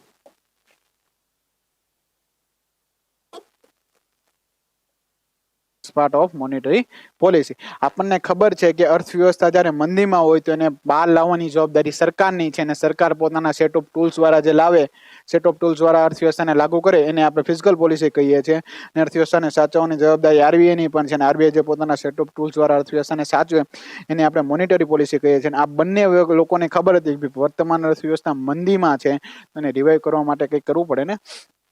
તો સરકારે ફિસ્કલ પોલિસીના ભાગરૂપે પીએમ ગરીબ કલ્યાણ યોજના લાગુ કરી, આત્મનિર્ભર ભારત લાગુ કર્યું, જે ઇકોનોમિક રિફોર્મ પેકેજ છે. આરબીઆઈ શું કર્યું તો પોતાના પોલિસી રેટ જે છે એ ઘટાડ્યા, જેથી કરીને લોન સસ્તી બને. તો કહી શકીએ કે આ જે પગલા છે જે ફિસ્કલ પોલિસી અને મોનિટરી પોલિસીની અંતર્ગત લેવામાં આવ્યા છે કે જેથી કરીને અર્થવ્યવસ્થાને ફરીથી આપણે વેગવંતી કરી શકીએ, ફરીથી આપણે ફાસ્ટેસ્ટ ગ્રોઈંગ ઇકોનોમી બની શકીએ, ફરીથી એને ટ્રેક ઉપર લાવી શકીએ. તો આ જે મોનિટરી પોલિસીનું નાણાકીય નીતિનું સંમિશ્રણ જે અર્થવ્યવસ્થાને ફરીથી વેગવંતી બનાવવા માટે લાગુ કરવામાં આવે છે એને આપણે સ્ટિમ્યુલસ કહીએ છીએ. દેશી ભાષામાં મંદીમાંથી બહાર કાઢવા માટે સરકાર અને આરબીઆઈ જે તે પગલાં લાગુ કરે છે by mean of the fiscal policy અને by mean of the monetary policy. તો આમ નાણાકીય નીતિ અને રાજકોષીય નીતિનું એવું સંમિશ્રણ જે અર્થવ્યવસ્થાને મંદીમાંથી બહાર કાઢીને ફરીથી વેગવંતી બનાવવા માટે સરકાર અને આરબીઆઈ દ્વારા લાગુ કરવામાં આવે છે એને આપણે સ્ટિમ્યુલસ કહેતા હોઈએ છીએ. ઓકે, તો આ જે પીએમ ગરીબ કલ્યાણ યોજના, આત્મનિર્ભર ભારત યોજના, ઓકે, આત્મનિર્ભર ભારત, આ બધી વસ્તુ સ્ટિમ્યુલસનો ભાગ છે. તો સ્ટિમ્યુલસ શું છે કે ભાઈ અર્થવ્યવસ્થા જ્યારે મંદીમાં હોય અને ફરીથી વેગવંતી બનાવવા માટે, ફરીથી એને ગતિ આપવા માટે આપણે સ્ટિમ્યુલસ જે છે લાગુ કરતા હોઈએ છીએ. સ્ટિમ્યુલસ લાગુ કરતા હોઈએ છીએ. બે ત્રણ શબ્દ છે આપણે યાદ રાખવો હોય તો. એક તો છે સ્ટિમ્યુલસ, આની સાથે એક આવે છે બેલ ઇન અને બેલ આઉટ. ઓકે, જ્યારે અર્થવ્યવસ્થા મંદીમાં પડી હોય, કોઈ સમસ્યામાં પડી હોય તો એને ફરીથી ટ્રેક ઉપર લાવવા માટે, વેગવંતી કરવા માટે સરકાર દ્વારા જે પગલાં લગાડવામાં આવે છે, જે આરબીઆઈ દ્વારા પગલાં લેવામાં આવે છે એને આપણે સ્ટિમ્યુલસ કહીએ છીએ. એવી જ રીતે કોઈ પણ પ્રાઇવેટ કંપની છે, ખાનગી કંપની છે, અથવા કોઈ પણ પીએસયુ પણ કંપની હોવી પડે. આ કંપની જ્યારે ગબડી પડે, પોતાની ટ્રેજેક્ટરીથી કહી શકે ભાઈ ચૂકી જાય, કહી શકે ભાઈ એ કે ને ઇન્સોલ્વન્ટ થઈ જાય, અથવા એની કહે છે ને એના કાર્યથી દૂર જતી રહે, તો આવી કંપનીને રિવાઇવ કરવા માટે, આવી કંપનીને ફરીથી ટ્રેજેક્ટરી ઉપર લાવવા માટે, આવી કંપનીને ફરીથી સુધાર કરવા માટેના બે ત્રણ રસ્તાઓ છે. એમાંથી જ્યારે આવી કંપનીનો સુધાર અન્ય ઇન્ટરનલ લોકો દ્વારા કરવામાં આવે તો આપણે એને બેલ ઇન કહીએ છીએ, અને કોઈ બહારના લોકો દ્વારા કરવામાં આવે તો એને બેલ આઉટ કહેતા હોઈએ છીએ. ફરીથી સમજાવવાનું એવું છે કે સ્ટિમ્યુલસ જે છે એ અર્થવ્યવસ્થાના રિવાઇવલ માટે છે અને બેલ ઇન અથવા આઉટ જે છે કંપનીના રિવાઇવલ માટે છે. માની લો કે જે એસબીઆઈ જે છે એ ઇન્સોલ્વન્ટ થઈ ગઈ, અર્થાત એની ઉપર દેવું વધી ગયું અને એની ઉપર જે આવક જે છે એ ઘટી ગઈ. તો હવે આવી આ એસબીઆઈ જે છે એને રિવાઇવ કરવા માટે જો એના ડિપોઝિટર જે છે એ આગળ આવીને એસબીઆઈ ને રિવાઇવ કરી દે તો આપણે એને બેલ ઇન કહીએ છીએ. બેલ ઇન એટલે ઇનસાઇડર, કંપનીની અંદર રહેલા વ્યક્તિઓ જ્યારે કંપનીને ઊભી કરે ત્યારે એને બેલ ઇન કહેવામાં આવે છે. બેલ આઉટ એટલે આઉટસાઇડર, આઉટ એટલે આઉટસાઇડના વ્યક્તિઓ. એટલે હવે જો એસબીઆઈ જે છે એ ગબડી રહી છે, એ બગડી ગઈ છે અથવા ઇન્સોલ્વન્ટ બની ગઈ છે, તો આવી એસબીઆઈ ને રિવાઇવ કરવા માટે એના ડિપોઝિટર આવે તો આપણે એને બેલ ઇન કહીએ છીએ. અને જ્યારે આવી એસબીઆઈ ને રિવાઇવ કરવા માટે કોઈ અન્ય કોઈ બીજી બેંક આવી જાય અથવા ગવર્મેન્ટ આવી જાય તો આપણે એને બેલ આઉટ કહેતા હોઈએ છીએ. સામાન્યતઃ કોઈ પણ કંપની ગબડે તો ચાહતું હોય છે જે તે કંપની કે ભાઈ એને બેલ આઉટ કરવામાં આવે, અર્થાત બહારના લોકો જે છે આવીને એને રિવાઇવ કરે. ઓકે, પેપરમાં જનરલી બેલ ઇન અને બેલ આઉટ જે છે એ ચર્ચામાં રહેતા હોય છે. ઓકે, સ્ટિમ્યુલસ અર્થવ્યવસ્થાને રિવાઇવ કરવા માટે બેલ ઇન અને બેલ આઉટ જે છે એ કંપનીને રિવાઇવ કરવા માટે થતા હોય છે. જ્યારે કંપનીના ઇનસાઇડર લોકો કંપનીને રિવાઇવ કરે તો આપણે એને બેલ ઇન કહીએ છીએ, અને જ્યારે કંપનીના બહારના લોકો એને રિવાઇવ કરે ત્યારે એને બેલ આઉટ કહેતા હોઈએ છીએ.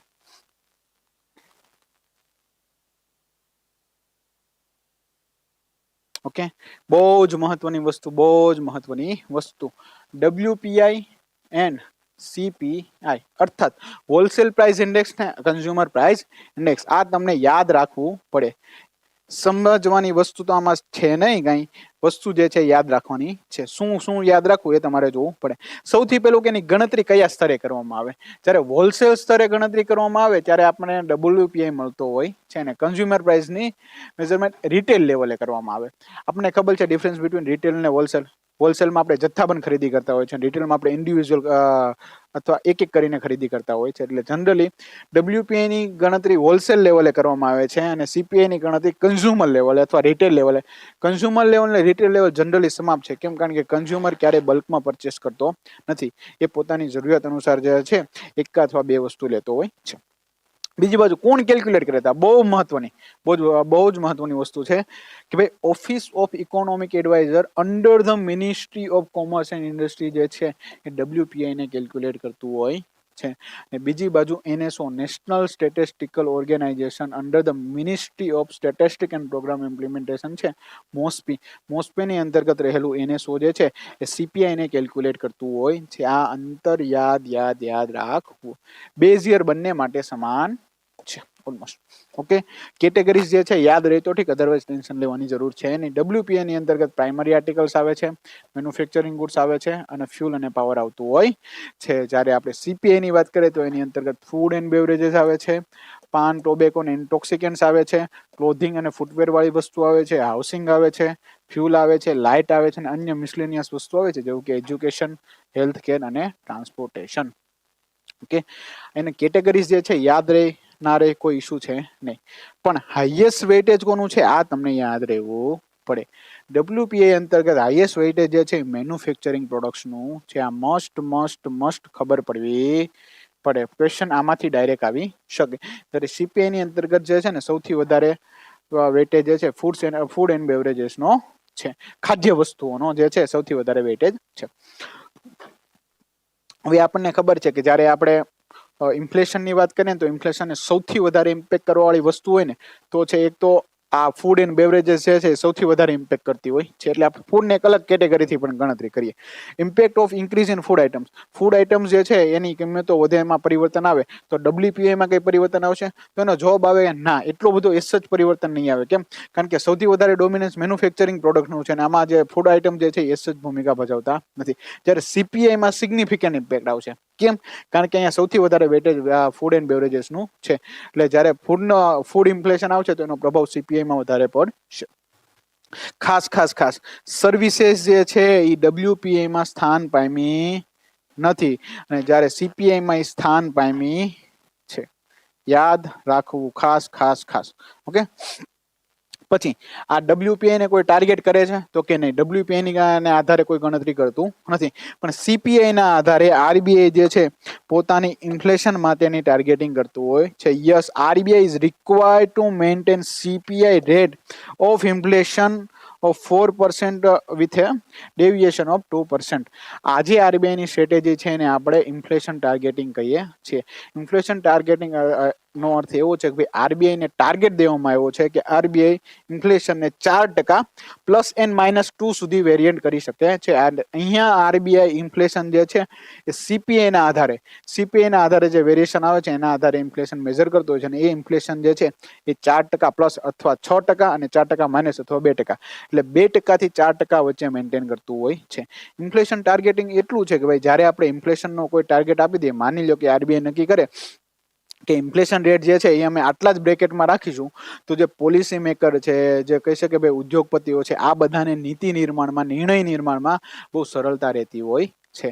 ઓકે, કારણ કે ઇન્ફ્લેશન એક એવી એનોમોલી છે કે જે છે ને જે તે વ્યક્તિના પ્લાનિંગને ડહોળી નાખે છે. ઓકે, તો ઇન્ફ્લેશન ટાર્ગેટિંગ આરબીઆઈમાં આપણે જોશું કે ઇન્ફ્લેશન ટાર્ગેટિંગની અંતર્ગત આરબીઆઈ સીપીઆઈ નો ઉપયોગ કરતી હોય છે, જેની અંતર્ગત એને ટાર્ગેટ એટલો છે કે ભાઈ એને 4% +N-2 સુધી રાખવાનો હોય છે. તો આ ડબ્લ્યુપીઆઈ અને સીપીઆઈ મસ્ટ ઓકે, આ મેન્સમાં પણ ડાયરેક્ટ આવી શકે અને આ ડાયરેક્ટ પ્રિલિમ્સમાં પણ પૂછાઈ શકે છે. આ યાદ રાખવું તમારે પડે. Anyhow by hook or by crook તમારે આને યાદ રાખવું પડે. Okay, good news for us, finally we all ended the basic terminology of the economics. આપણે બધાએ જે અર્થવ્યવસ્થાની જરૂરિયાતની જેટલી વસ્તુઓ હતી એને આપણે સમાપ્ત કરી દીધી છે. હવે આપણે નવા ચેપ્ટર, નવા પ્રકરણ તરફ આપણે આગળ વધી રહ્યા છીએ. નવું ચેપ્ટર છે પબ્લિક ફાઇનાન્સ. પબ્લિક ફાઇનાન્સ એટલે જાહેર નાણાં. હવે એવું તો કઈ છે નહીં કે ભાઈ નવું ચેપ્ટર નવા લેક્ચર સાથે શરૂ થાય, તો આપણે એવો આપણી પાસે સમય છે નહીં. આપણે આ જ લેક્ચરમાં બધી વસ્તુ શરૂ કરી દઈશું. તમારું અહીંયા અત્યારે તમારે હવે શું કરવાનું એ હું તમને કહું છું.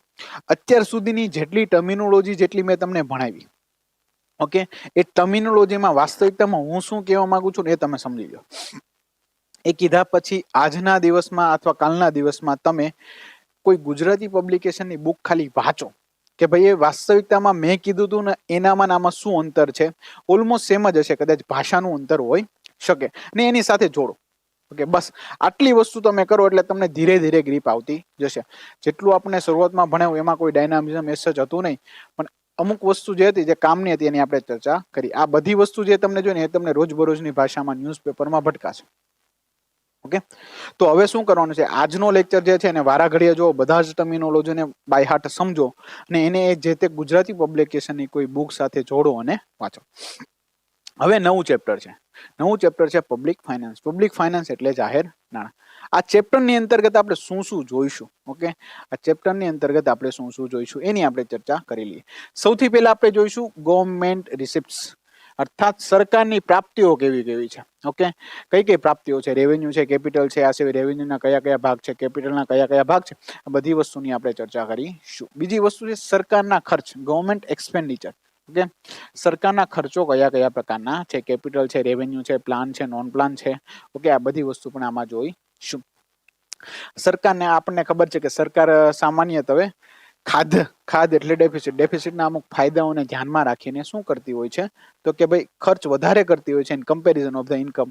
તો પરિણામે સરકારની બેલેન્સ શીટમાં ડેફિસિટ જન્મતી હોય છે. ડેફિસિટ એટલે ખાધ એટલે જ્યારે ખર્ચ વધારે કરી નાખે, આવકથી તમે ખર્ચ 150 નો કરી નાખો ને આવક તમારી 100 રૂપિયાની હોય તો જે 50 રૂપિયા વધ્યા એ ડેફિસિટ કહેવાતી હોય છે. ઓકે, તો ખાધ બનતી હોય છે. તો અલગ અલગ કેટલા પ્રકારની ખાધ છે, એનો શું ઇમ્પેક્ટ છે એની પણ આપણે ચર્ચા કરીશું. ને આ સિવાય છેલ્લે કેન્દ્ર અને રાજ્ય વચ્ચેના જે નાણાકીય સંબંધ છે, અર્થાત ફિસ્કલ ફેડરલિઝમ.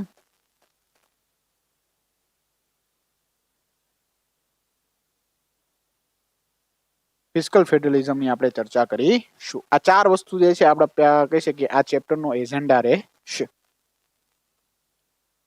આ ચેપ્ટરની એક સારી વસ્તુ શું છે ખબર છે, 2-3 સ્લાઇડ શરૂઆતની છે તમને સમજાઈ જાય ને તો આગળની બધી જ સ્લાઇડ તમને બહુ સરળતાથી સમજાઈ જતી છે. લોજિક છે આમાં. કેવી રીતનું છે, આપણે કહીએ ને ભાઈ ગુણાકાર ને સરવાળો બાદબાકી ને ભાગાકાર આપણને સમજાઈ જાય, તો આગળના ઘણા દાખલા આપણને સરળતાથી સમજાઈ જાય. તો આ શરૂઆતનું લોજિક જે છે એ તમને સમજાઈ જાય તો વધારે ફાયદો રહે.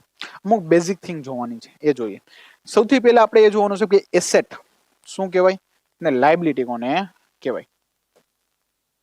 ઓકે, સામાન્ય તો આ બેલેન્સ શીટનો એક આસ્પેક્ટ હોય છે કે ભાઈ બેલેન્સ શીટમાં જે દેવાનું હોય એને આપણે લાયબિલિટીમાં લખીએ છીએ અને એસેટ એટલે જેટલી આપણે એ સંપત્તિ હોય ને આપણે એસેટમાં લખતા હોઈએ છીએ. ઓકે, કોમર્સ વાળાને એને કહી શકીએ ભાઈ સીએ વાળા હોય તો એને વધારે ખબર પડે. પણ અહીંયા આપણે એ જોઈએ સંપત્તિ છે તો એની અર્થવ્યવસ્થાની ડેફિનેશન અથવા લક્ષણો શું કહે છે.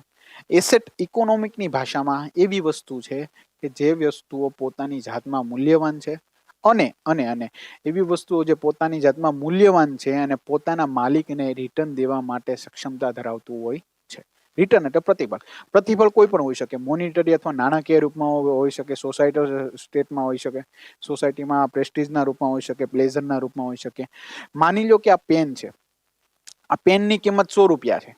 આ પેનની કિંમત 100 રૂપિયા છે અને આ પેન હું લખું છું તો મને આનંદ આવે છે. ઓકે, તો આ પેન જે છે એ એસેટ થઈ ગયો મારા માટે. કેમ? કારણ કે એની પોતાની જાતમાં કંઈક વેલ્યુ છે 100 રૂપિયાની. અને બીજી બાજુ રિટર્નમાં મને પ્લેઝર આપે છે ને, મારા મનની શાંતિ, મને લખવાની જે આશા છે એ પૂરી કરે છે. ઓકે, માની લો કે મારી પાસે મર્સિડીઝ છે, તો મર્સિડીઝ જે છે એની પોતાની કંઈક કિંમત હશે ને 40 લાખ 50 લાખ, તો એ મર્સિડીઝ પોતાની જાતમાં મૂલ્યવાન છે. અને આ સિવાય મર્સિડીઝ મને સોસાયટલ સ્ટેટસ આપે છે ને, ભાઈ મને મારું નામ કેવું કહેવાય છે કે ઓહો ઓલો મર્સિડીઝ વાળો એમ. અને આ સિવાય મર્સિડીઝમાં હું બેહું છું તો મને મારી ટ્રાન્સપોર્ટેશનની જરૂરિયાત જે છે એ પૂરી થાય છે. તો મર્સિડીઝ મારા માટે એસેટ છે. કેમ? કારણ કે પોતાની જાતમાં મૂલ્યવાન છે, 40-50 લાખની વેલ્યુ ધરાવે છે અને મને રિટર્નમાં પણ મારા ટ્રાન્સપોર્ટનો પ્લેઝર, મને સોસાયટલ સ્ટેટસ આ બધું આપતું હોય છે.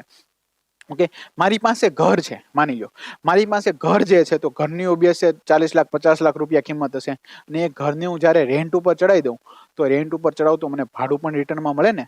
ઓકે, ઘરને જ્યારે હું રેન્ટ ઉપર ચડાવી દઉં તો મને ભાડું પણ રિટર્નમાં મળે. તો ઘર મારા માટે એસેટ છે. કેમ? કારણ કે ઘર પોતાની જાતમાં મૂલ્યવાન છે, જે 40-50 લાખની વેલ્યુ ધરાવે છે અને મને રિટર્નના રૂપમાં ભાડું પણ આપતું હોય છે. આ તો આપણે ઇન્ડિવિજ્યુઅલ કોન્ટેક્સમાં વાત કરી. આ જે સંપત્તિ અથવા પબ્લિક ફાઇનાન્સની આપણે જે ચર્ચા કરવાની છે એમાં આપણે કેન્દ્રને અથવા કહે છે કે ભાઈ સરકારને જે છે એ ફોકસમાં રાખીને આપણે આગળ વધવાનું છે. તો સરકારના એસેટ કયા? તો કહી શકે ને કે સરકારની એવી બધી જ વસ્તુ જે સરકારને રિટર્ન દેતી હોય અને પોતાની જાતમાં મૂલ્યવાન હોય એ સરકારના એસેટ થઈ જાય. વિડીયો અહીંયા પોઝ કરો અને 2 મિનિટ વિચારો કે ભાઈ એવી કઈ વસ્તુઓ છે જે સરકારની માટે મૂલ્યવાન હોય, સોરી, જે વસ્તુ પોતાની જાતમાં મૂલ્યવાન હોય અને સરકારને રિટર્ન આપતી હોય. વિચારો તમારી રીતે. ઓકે ઓકે, ઉદાહરણ એનું આવે પીએસયુ. પીએસયુ એટલે પબ્લિક સેક્ટર અંડરટેકિંગ. માની લો કે એલઆઈસી એક કંપની છે જેની પૂરેપૂરી માલિકી સરકાર પાસે છે. તો એલઆઈસી જે છે એની પૂરેપૂરી માલિકી સરકાર પાસે છે. તો સરકાર ઓબ્વિયસ છે, એલઆઈસી પોતાની જાતમાં કંઈક 100 કરોડ 200 કરોડ 1000 કરોડની કંપની છે, અર્થાત એલઆઈસી પોતાની જાતમાં મૂલ્યવાન છે. બીજી બાજુ સરકાર એની માલિક છે તો સરકારને એ પ્રોફિટ અથવા નફો કમાઈને તો આપે છે ને. ઓકે, તો સરકારને રિટર્ન પણ આપે છે. તો એલઆઈસી પોતાની જાતમાં મૂલ્યવાન છે અને એનો માલિક સરકારને રિટર્ન પણ આપે છે. તો એલઆઈસી સરકાર માટે એક એસેટ થઈ જાય છે. માની લો કે રેલવેનું એન્જિન છે. રેલવેનું એન્જિન છે, લોખંડનું બન્યું છે, લેવા જઈએ તો આપણે 50 લાખનું મળતું હોય માની લો. તો રેલવેના એન્જિનની પોતાની કંઈક વેલ્યુ છે 50 લાખ 60 લાખ રૂપિયા અને રેલવેનું એન્જિન ચાલે છે તો સરકારને નફો કમાઈને આપે છે ને. ઓકે, તો રેલવેનું એન્જિન જે છે એ સરકાર માટે એસેટ છે. ઓકે, તો એવી બધી જ વસ્તુઓ જે પોતાની જાતમાં મૂલ્યવાન હોય અને સરકારને રિટર્ન આપતી હોય એ સરકાર માટે સંપત્તિ બની જતી હોય છે. એક એસેટની હાઇબ્રિડ ડેફિનેશન ફિક્સ જે હમણાં મેં તમને કીધી એ તમારે યાદ રાખવી પડે. એસેટની ડેફિનેશન કંઈક એવું કહે છે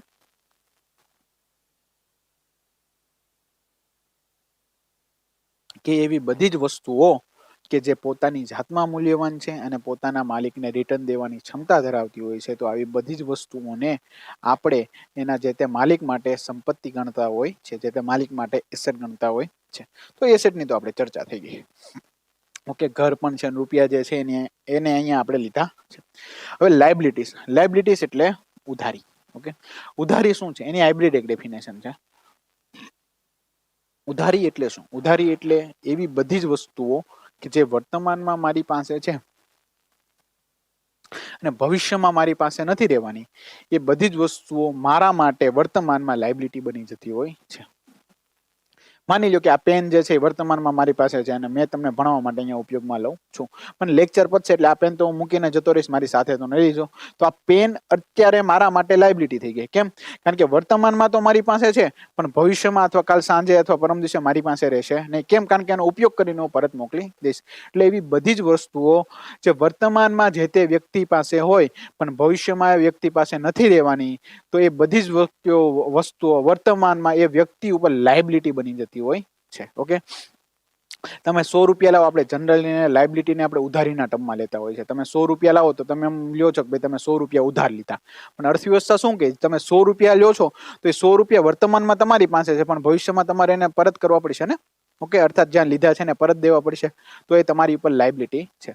તો લાયબિલિટીની હાઇબ્રિડ ડેફિનેશન એવું કહે છે કે એવી બધી જ વસ્તુઓ જે વર્તમાનમાં તમારી પાસે છે અને ભવિષ્યમાં તમારી પાસે નથી રહેવાની, તો એવી બધી જ વસ્તુઓ વર્તમાનમાં તમારા ઉપર લાયબિલિટી છે. ઓકે, તો આપણે એસેટ અને લાયબિલિટીની એક હાઇબ્રિડ ડેફિનેશન જોઈ ચૂક્યા છીએ. આ ડેફિનેશન આપણને ખબર પડવી પડે. ઓકે, કારણ કે આ ડેફિનેશનના આધારે આપણે બે મહત્વના ટ્રાન્ઝેક્શન, વિનિમય જે છે, લેવડ દેવડ જે છે, એને આપણે સેગ્રીગેટ કરવાની છે. ટ્રાન્ઝેક્શન, વિનિમય અથવા લેવડ દેવડ જે છે એના બે પ્રકાર છે. ઓકે, કયા કયા? તો એક તો છે કેપિટલ અને એક તો છે રેવન્યુ. કેપિટલ એટલે મૂડીગત. ઓકે, કેપિટલ એટલે મૂડીગત અને રેવન્યુ એટલે મહેસૂલી. ઓકે, કેપિટલ એટલે મૂડીગત ને રેવન્યુ એટલે મહેસૂલી એવા વિનિમય છે જેને આપણે એસેટ અને લાયબિલિટીના આધારે સેગ્રીગેટ કરવાના છે. સાથે રહેજો, જો ઊંઘ બૂંઘ આવતી હોય તો મોઢું ધોઈ આવજો, કારણ કે આ બહુ મહત્વની વસ્તુ ચાલી રહી છે. કહી શકીએ કે એવા બધા જ વિનિમય, એવી બધી જ લેવડ દેવડ અને એવા બધા જ ટ્રાન્ઝેક્શન જે અંતર્ગત એસેટ અને લાયબિલિટીમાં કંઈ પરિવર્તન આવે, એસેટ અને લાયબિલિટીમાં કંઈ ચેન્જ આવે. ઓકે, આ ચેન્જ કંઈ કેવો હોઈ શકે એ આપણને નથી ખબર. આ ચેન્જમાં એસેટ વધતા હોય અથવા ઘટતા હોય, અથવા લાયબિલિટી વધતી હોય અથવા ઘટતી હોય, અથવા બંને થતું હોય અથવા બંનેમાંથી કોઈ એક થતું હોય, કોઈ પણ વસ્તુ, કોઈ પણ ચેન્જ આવતો હોય એસેટ અને લાયબિલિટીની અંતર્ગત, તો આ લેવડ દેવડ, આ વિનિમય, આ ટ્રાન્ઝેક્શનને આપણે મૂડીગત અથવા કેપિટલ ટ્રાન્ઝેક્શન કહેતા હોઈએ છીએ. ફરીથી, એસેટ અને લાયબિલિટીમાં ચેન્જ આવે તો આવા ટ્રાન્ઝેક્શનને આપણે કેપિટલ ટ્રાન્ઝેક્શન કહેતા હોઈએ છીએ. કેપિટલનો સી થી તમે યાદ રાખી શકો, C means change. C means change. Change કેમાં? તો કે ભાઈ એસેટ અને લાયબિલિટીઝમાં.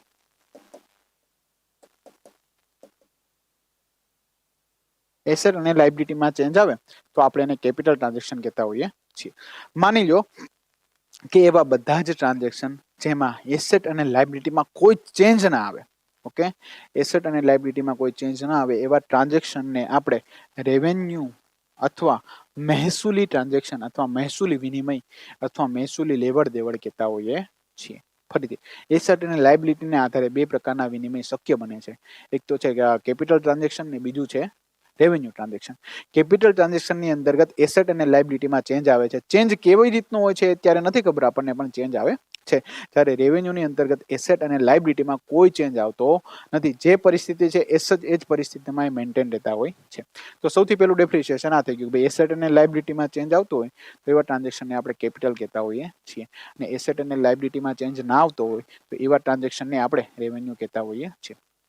હજી એક લક્ષણ છે આ બે ટ્રાન્ઝેક્શનને સેગ્રીગેટ કરવાનો, એની આપણે ચર્ચા કરીએ.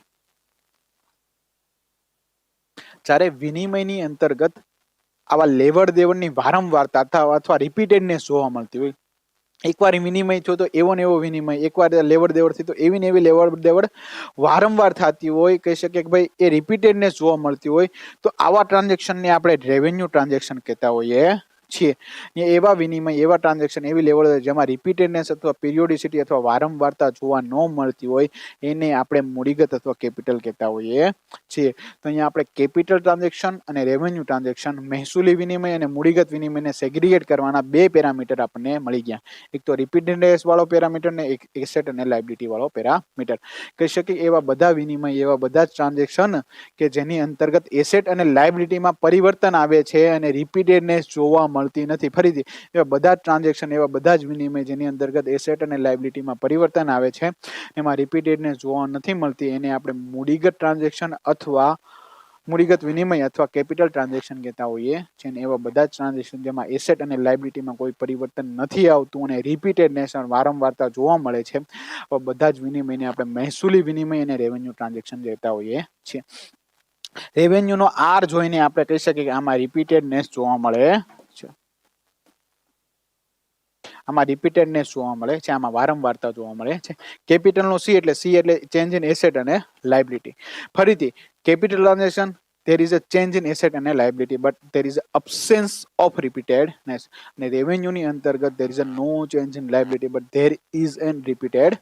नेस। ओके, वारंवारता होय અને એસેટ અને લાયબિલિટીમાં પરિવર્તન ન હોય તો એ મહેસૂલી બની જાય છે, અને વારંવારતા ના હોય અને એસેટ અને લાયબિલિટીમાં પરિવર્તન હોય તો એ કેપિટલ અથવા મૂડીગત ટ્રાન્ઝેક્શન બની જતું હોય છે. ઓકે, હવે આપણે આનું ઉદાહરણ લઈએ, આપણને વધારે મજા આવે અને આપણે મજા લઈએ.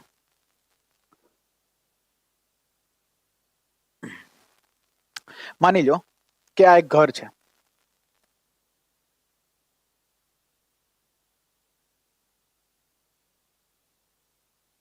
સામાન્ય ઝૂંપડાનું બનાવ્યું છે. ઓકે, પણ આ ઘર જે છે એ વ્હાઇટ હાઉસની સામે છે. એટલે માની લો કે ભાઈ આની કિંમત કેટલી છે, કે માની લો કે આની કિંમત જે છે એ 10 લાખ રૂપિયા છે.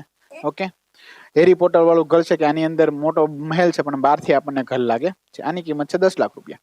ઓકે, આને હું જ્યારે ભાડે આપું છું તો મને રેન્ટ જે છે એ 10,000 રૂપિયા મળી શકતું હોય છે. હવે માની લો મારે આ ઘર પાસેથી આવક મેળવવી છે. ઘર પાસેથી આવક એટલે ઘર પાસેથી પૈસા જોઈએ છે.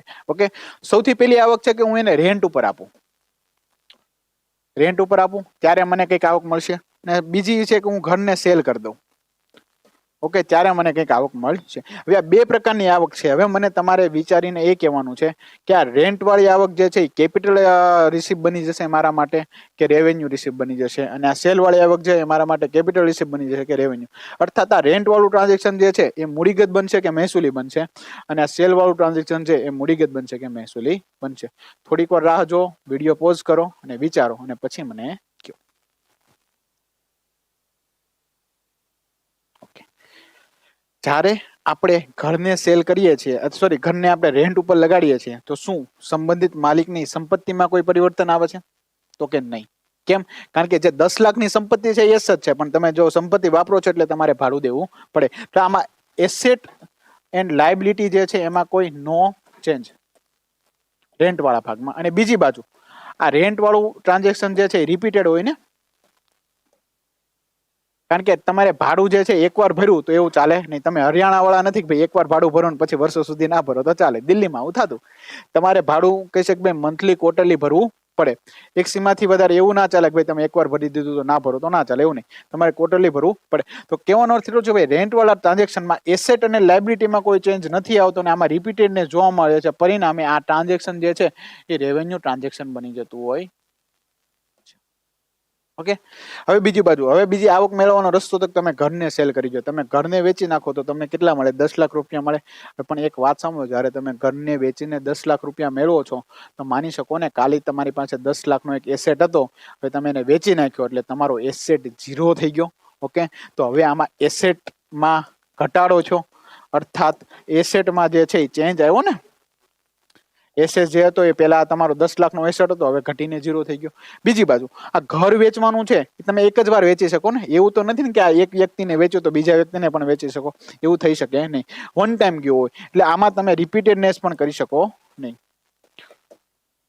રેન્ટ વાળું ટ્રાન્ઝેક્શન રિપીટેડ થશે, વારંવાર થશે, અને સેલ વાળું ટ્રાન્ઝેક્શન વન ટાઈમ ગો હશે, અને આમાં રિપીટેડનેસ જોવા નહીં મળે, અને સેલ કરવાથી આપણા એસેટમાં ઘટાડો થાય છે. પરિણામે આ જે ટ્રાન્ઝેક્શન જે છે એ કેપિટલ બની જતું હોય. ઓકે, વિડીયો પોસ્ટ કરીને જોઈ લેજો કેમ આ સેલ વાળું ટ્રાન્ઝેક્શન જે છે કેપિટલ છે અને કેમ રેન્ટ વાળું ટ્રાન્ઝેક્શન છે રેવન્યુ છે. ફરીથી એકવાર જોઈ લઈએ કે જ્યારે ઘરને તમે રેન્ટ ઉપર આપો છો તો આ રેન્ટ તમારે વારંવાર દેવું પડે છે, એટલે આ રેન્ટ વાળા ટ્રાન્ઝેક્શનમાં વારંવારતા હોય છે. બીજી વાત કે રેન્ટ વાળા ટ્રાન્ઝેક્શનથી જે તે માલિકની સંપત્તિ જેનું ઘર જે છે એ સંપત્તિમાં કોઈ પરિવર્તન આવતું નથી. પરિણામે રેન્ટ વાળું ટ્રાન્ઝેક્શન રેવન્યુ બની જતું હોય છે. જ્યારે તમે ઘરને સેલ કરો છો ત્યારે તમને જે 10 લાખ રૂપિયા મળે છે, આ 10 લાખના કારણે તમારી સંપત્તિ જે હતી, જે તે માલિકની સંપત્તિ હતી, એ માલિકની સંપત્તિ 10 થી ઘટીને 0 થઈ જાય છે. પરિણામે અહીંયા એસેટમાં ચેન્જ આવે છે. એસેટમાં ચેન્જ આવે છે. અને બીજી બાજુ ઘરને તમે એક જ વાર વેચી શકો છો ને તમે રિપીટેડલી સેલ નથી કરી શકતા. પરિણામે આમાં વારંવાર અથવા રિપીટેડનેસ નથી જોવા મળતી, અને એસેટ અને લાયબિલિટીમાં પરિવર્તન આવે છે. એટલે ઘરને વેચવા વાળું ટ્રાન્ઝેક્શન કેપિટલ ટ્રાન્ઝેક્શન બની જતું હોય છે. આશા રાખીએ કે તમને બધાને સમજાઈ ગયું હશે. ના સમજાણું હોય તો રિપીટેડલી જોઈ લેજો એટલે સમજાઈ જશે. કંઈ આપણે રોકેટ સાયન્સ નથી જોઈ રહ્યા. આપણે કંઈ ક્રાયોજેનિક એન્જિન નથી બનાવી રહ્યા, નથી આપણે રિયુઝેબલ વેહિકલ બનાવી રહ્યા કે જેમાં આપણે વધારે દિમાગ વાપરવું પડે. સામાન્ય એક બગડે બેની વાતો કરી રહ્યા છે. તો મને આશા રાખો કે તમને સમજાઈ ગયું હશે. ઓકે, હવે માની લો કે તમે લોન લીધી છે, લોન લીધી છે કેટલાની? તો કે ભાઈ માની લો કે તમે 100 રૂપિયા જે છે 100 રૂપિયાની લોન લીધી છે. ઓકે, 100 રૂપિયાની લોન લીધી છે. ઓકે, હવે આમાં તમારે ખર્ચ કરવો છે. ઓકે, માની લો કે ખર્ચ કરવા માટે ખર્ચ કરો એટલે તમારે પૈસા આપવા છે. ઓકે, પૈસા તમે પે કરો છો. તો આ લોન ઉપર તમે પૈસા કેવી રીતે આપી શકો? કઈ કઈ રીતના આપી શકો? તો ભાઈ લોન ઉપર તમે શું આપી શકો? તો ભાઈ ઇન્ટરેસ્ટ આપી શકો. ઓકે, અને આ સિવાય એવું લાગે કે તમારી પાસે પૈસા છે તો જેટલી મુદ્દલ રકમ છે અથવા પ્રિન્સિપલ એમાઉન્ટ એ તમે પરત કરી શકો. ઓકે, ખર્ચ જ તમારે કરવો છે તો તમે કેવી રીતના કરી શકો? એક તો તમે વ્યાજ ભરી શકો જે તમે ધિરાણ લીધું છે એનું, અને એક તો તમે ધિરાણની મુદ્દલ રકમ છે તમે પરત આપી શકો. ઓકે, હવે પ્રશ્ન તમારી પાસે, હવે તમે મને વિચારીને કહો કે જે ઇન્ટરેસ્ટ પેમેન્ટ વાળું ટ્રાન્ઝેક્શન જે છે એ રેવન્યુ બનશે કે કેપિટલ બનશે, અને મુદ્દલ રકમ જે પરત કરો છો એ ટ્રાન્ઝેક્શન રેવન્યુ બનશે કે કેપિટલ બનશે? પોઝ કરો, વિચારો. ઓકે ઓકે, ફરીથી હવે અહીંયા જોજો, ઇન્ટરેસ્ટ પેમેન્ટ જે છે શું લાગે? તમે એક જ વાર ઇન્ટરેસ્ટ પેમેન્ટ કરો તો ચાલે? ઓકે, અર્થવ્યવસ્થાની ભાષામાં ધિરાણની વ્યાખ્યા કંઈક એવી છે કે માનો કે તમે 100 રૂપિયા લો છો મારી પાસેથી, તો જ્યાં સુધી તમે 100 રૂપિયા મને પરત ના કરો ત્યાં સુધી તમારે મંથલી, ક્વાર્ટરલી અથવા 6 મહિને તમારે મને વ્યાજ દેવું પડે. ઓકે, કહી શકીએ કે આ વ્યાજ દેવાની પ્રક્રિયા પીરિયોડિક છે, જે આઈધર 6 મહિને, આઈધર 3 મહિને અથવા મંથલી અથવા યરલી આપણને મળતી રહેતી હોય છે. તો કહી શકીએ ઇન્ટરેસ્ટ પેમેન્ટ વાળા આસ્પેક્ટમાં રિપીટેડનેસ જોવા મળશે. ઓકે, અને બીજી બાજુ તમે ઇન્ટરેસ્ટ પે કરો છો તો એનાથી તમારી અથવા માલિકની લાયબિલિટીમાં કોઈ ચેન્જ આવે છે? તમે લોન લીધી ને લોન ઉપર તમે વ્યાજ આપો છો તો તમારી જે 100 રૂપિયાની લાયબિલિટી હતી એમાં કોઈ ચેન્જ આવે છે? તો કે ભાઈ એસેટ અને લાયબિલિટી જે છે એમાં પણ ચેન્જ જે છે એ નથી આવતો. ઓકે, તો હવે જોઈ લો, એસેટ અને લાયબિલિટીમાં ચેન્જ ના આવતો હોય અને એમાં રિપીટેડનેસ જોવા મળતી હોય તો ઓબ્વિયસલી આ ટ્રાન્ઝેક્શન કેવું થઈ જાય? આ ટ્રાન્ઝેક્શન જે છે એ રેવન્યુ બની જતું હોય. ઓકે, સેમ નીચે હવે તમે મુદ્દલ રકમ આપો છો, તમે મુદ્દલ રકમ આપો મીન્સ 100 રૂપિયાની તમે ઉધારી લીધી હતી, 100 રૂપિયાની મુદ્દલ રકમ હતી, તમે પરત કરી દો તો તમારી લાયબિલિટી કાલે 100 રૂપિયા હતી ઘટીને હવે 0 થઈ જાય ને. ઓકે, બીજી બાજુ તમારે ધિરાણમાં 100 રૂપિયા લીધા હતા તો એ 100 રૂપિયા તમારે એક જ વાર આપવા પડે ને. એવું તો ન હોય કે એકવાર ધિરાણ લીધું તો તેને વારા ઘડીએ 2-3 વાર ધિરાણ દેવું પડે, એવું હોતું નથી. અર્થાત આમાં રિપીટેડનેસ પણ છે નહીં, વન ટાઈમ પેમેન્ટ કરવું પડે. તો જ્યારે આમાં લાયબિલિટી ઘટે છે અર્થાત આમાં શું દેખાડે? એસેટ અને લાયબિલિટી વાળો ક્લોઝ હતો એમાં ચેન્જ આવ્યો ને. ઓકે, એસેટ લાયબિલિટીમાં ચેન્જ આવ્યો ને વન ટાઈમ ટ્રાન્ઝેક્શન છે. તો હવે તમે ઇન્ટેલિજન્ટ છો અને તમે કહી શકો છો કે ભાઈ આ જે ટ્રાન્ઝેક્શન છે આ કેવું થઈ ગયું? આ ટ્રાન્ઝેક્શન કેપિટલ ટ્રાન્ઝેક્શન બની જાય. ઓકે, કન્ક્લુઝન એટલું જ યાદ રાખવાનું છે કે હવે શરૂઆતથી એક ચર્ચા કરી લઈએ. એસેટ શું છે? તો કે ભાઈ એસેટ એવી બધી વસ્તુ છે કે જેમાં આપણે શું કે એસેટ એવી બધી વસ્તુ છે જે પોતાની જાતમાં મૂલ્યવાન છે, એના માલિકને રિટર્ન દેવા માટે સક્ષમ છે. લાયબિલિટી શું છે? કે લાયબિલિટી એવી બધી વસ્તુ છે કે જે વર્તમાનમાં જે વ્યક્તિ પાસે છે અલ્ટિમેટલી એ વ્યક્તિ પાસે નથી રહેવાની, તો વર્તમાનમાં આ બધી જ વસ્તુઓ સંબંધિત વ્યક્તિ માટે લાયબિલિટી બની જતી હોય છે. એવા બધા જ ટ્રાન્ઝેક્શન જેમાં એસેટ અને લાયબિલિટીનો ચેન્જ આવે, ચેન્જ કોઈ પણ હોઈ શકે, વધી અથવા ઘટાડો, એસેટ અને લાયબિલિટીનો ચેન્જ આવે ને રિપીટેડનેસ ના હોય તો આવા બધા જ ટ્રાન્ઝેક્શનને આપણે મૂડીગત અથવા કેપિટલ કહેતા હોઈએ છીએ. ને એવા બધા જ ટ્રાન્ઝેક્શન જેમાં એસેટ અને લાયબિલિટીનો ચેન્જ ના આવે, એમાં રિપીટેડનેસ જોવા મળતી હોય તો આપણે એને મહેસૂલી ટ્રાન્ઝેક્શન કહેતા હોઈએ છીએ. એસેટ, લાયબિલિટી, કેપિટલ અને મહેસૂલી જે છે, રેવન્યુ જે છે, અને ચારનું અંતર તમને ખબર પડી જવી પડે. અને બીજી એક વસ્તુ યાદ રાખવાની કે ભાઈ રેન્ટ વાળા અને ઇન્ટરેસ્ટ પેમેન્ટ વાળા બધા જ આસ્પેક્ટ જે છે એ રેવન્યુનો ભાગ બનતા હોય છે. આગળ આપણે જોઈશું સરકારની રેવન્યુ ઇન્કમની અંદર, રેવન્યુ એક્સપેન્ડિચરની અંતર્ગત પણ આપણે જોઈશું કે જેમાં ઇન્ટરેસ્ટ પેમેન્ટ વાળો ભાગ આવે છે. ફરીથી ઇન્ટરેસ્ટ પેમેન્ટ અને રેન્ટ વાળા બધા આસ્પેક્ટ જે છે એ રેવન્યુનો ભાગ બનતા હોય છે. એ મે બી રેવન્યુ રિસીપ હોઈ શકે અથવા મે બી રેવન્યુ એક્સપેન્ડિચર હોઈ શકે.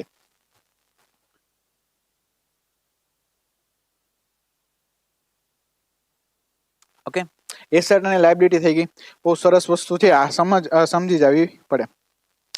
ના સમજાવ હોય તો વિડીયોને તમે ફરીથી રિપીટ કરીને પણ સમજી શકો છો. મહત્વનું છે એટલે સમજવું પડે. ચાલો આ ડાયાગ્રામ પહેલા તમને એક નવી ડાયાગ્રામ દેખાડું, એ તમારે સમજવી પડે. જ્યારે આપણે સરકારની રિસિપ્ટ્સ અને એક્સપેન્ડિચરની ચર્ચા કરીએ તો આપણે એને જનરલી બ્રોડ ટર્મમાં પબ્લિક ફાઇનાન્સ કહીએ છીએ અને આપણે જાહેર નાણાં કહીએ છીએ. ઓકે, જ્યારે આપણે સરકારની રિસિપ્ટ અને એક્સપેન્ડિચરની વાત કરીએ ત્યારે આપણે એને બ્રોડ ટર્મમાં પબ્લિક ફાઇનાન્સ કહેતા હોઈએ છીએ. માની લો કે અહીંયા પબ્લિક ફાઇનાન્સ લખ્યું આપણે, અર્થાત અહીંયા આપણે ગવર્મેન્ટને લઈ લીધી, ગવર્મેન્ટને આપણે સાથે લીધી છે. સરકારને સાથે લીધી તો સરકારની બે વસ્તુ હોય છે, એક તો હોય છે રિસિપ્ટ્સ અર્થાત પ્રાપ્તિઓ, ઓકે, અને બીજું હોય છે એક્સપેન્ડિચર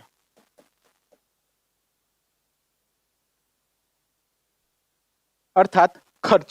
ઓકે, સરકારની પ્રાપ્તિઓ પણ હોય છે અને સરકારનો ખર્ચ પણ હોય છે. સરકારની જે પ્રાપ્તિઓ છે એના બે પ્રકાર છે. ઓકે, એક તો છે રેવન્યુ રિસિપ્ટ્સ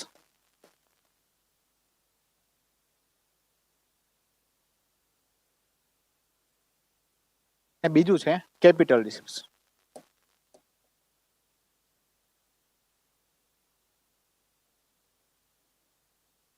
અર્થાત મહેસૂલી પ્રાપ્તિઓ અને મૂડીગત પ્રાપ્તિ હો.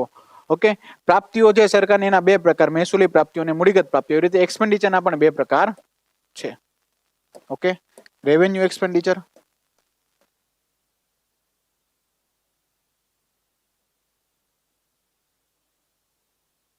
અને capital expenditure.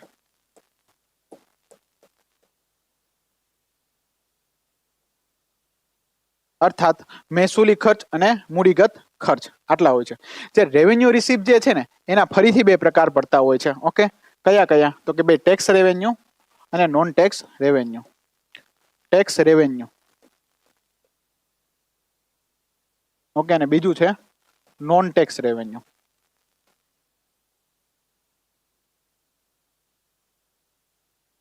Okay, tax revenue એટલે કર આવક, ટેક્સ રેવન્યુ એટલે કર મહેસૂલ, અને નોન ટેક્સ રેવન્યુ એટલે ગેરકર મહેસૂલ. શું છે એ સમજાવીશ, ખાલી અત્યારે સમજી લો.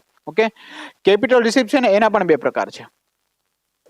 ઓકે, કેપિટલ રિસિપ્ટ ના બે પ્રકાર છે. ઓકે, એક તો છે ડેપ્ટ કેપિટલ,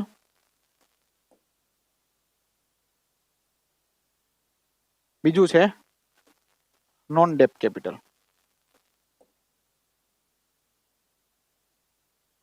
ઓકે, અર્થાત ઉધારીવાળી મૂડીગત પ્રાપ્તિઓ આ છે નોન ડેપ, એટલે ઉધારી વગરની મૂડીગત પ્રાપ્તિઓ. ચર્ચા કરીશ, ડોન્ટ વરી, ટેન્શન લેવાની કઈ જરૂર છે નહીં. ઓકે, આ ટેક્સ રેવન્યુ જે છે ને એના ફરીથી બે ભાગ પડે છે. એક તો છે ડાયરેક્ટ ટેક્સ રેવન્યુ અને બીજું છે ઇનડાયરેક્ટ ટેક્સ રેવન્યુ.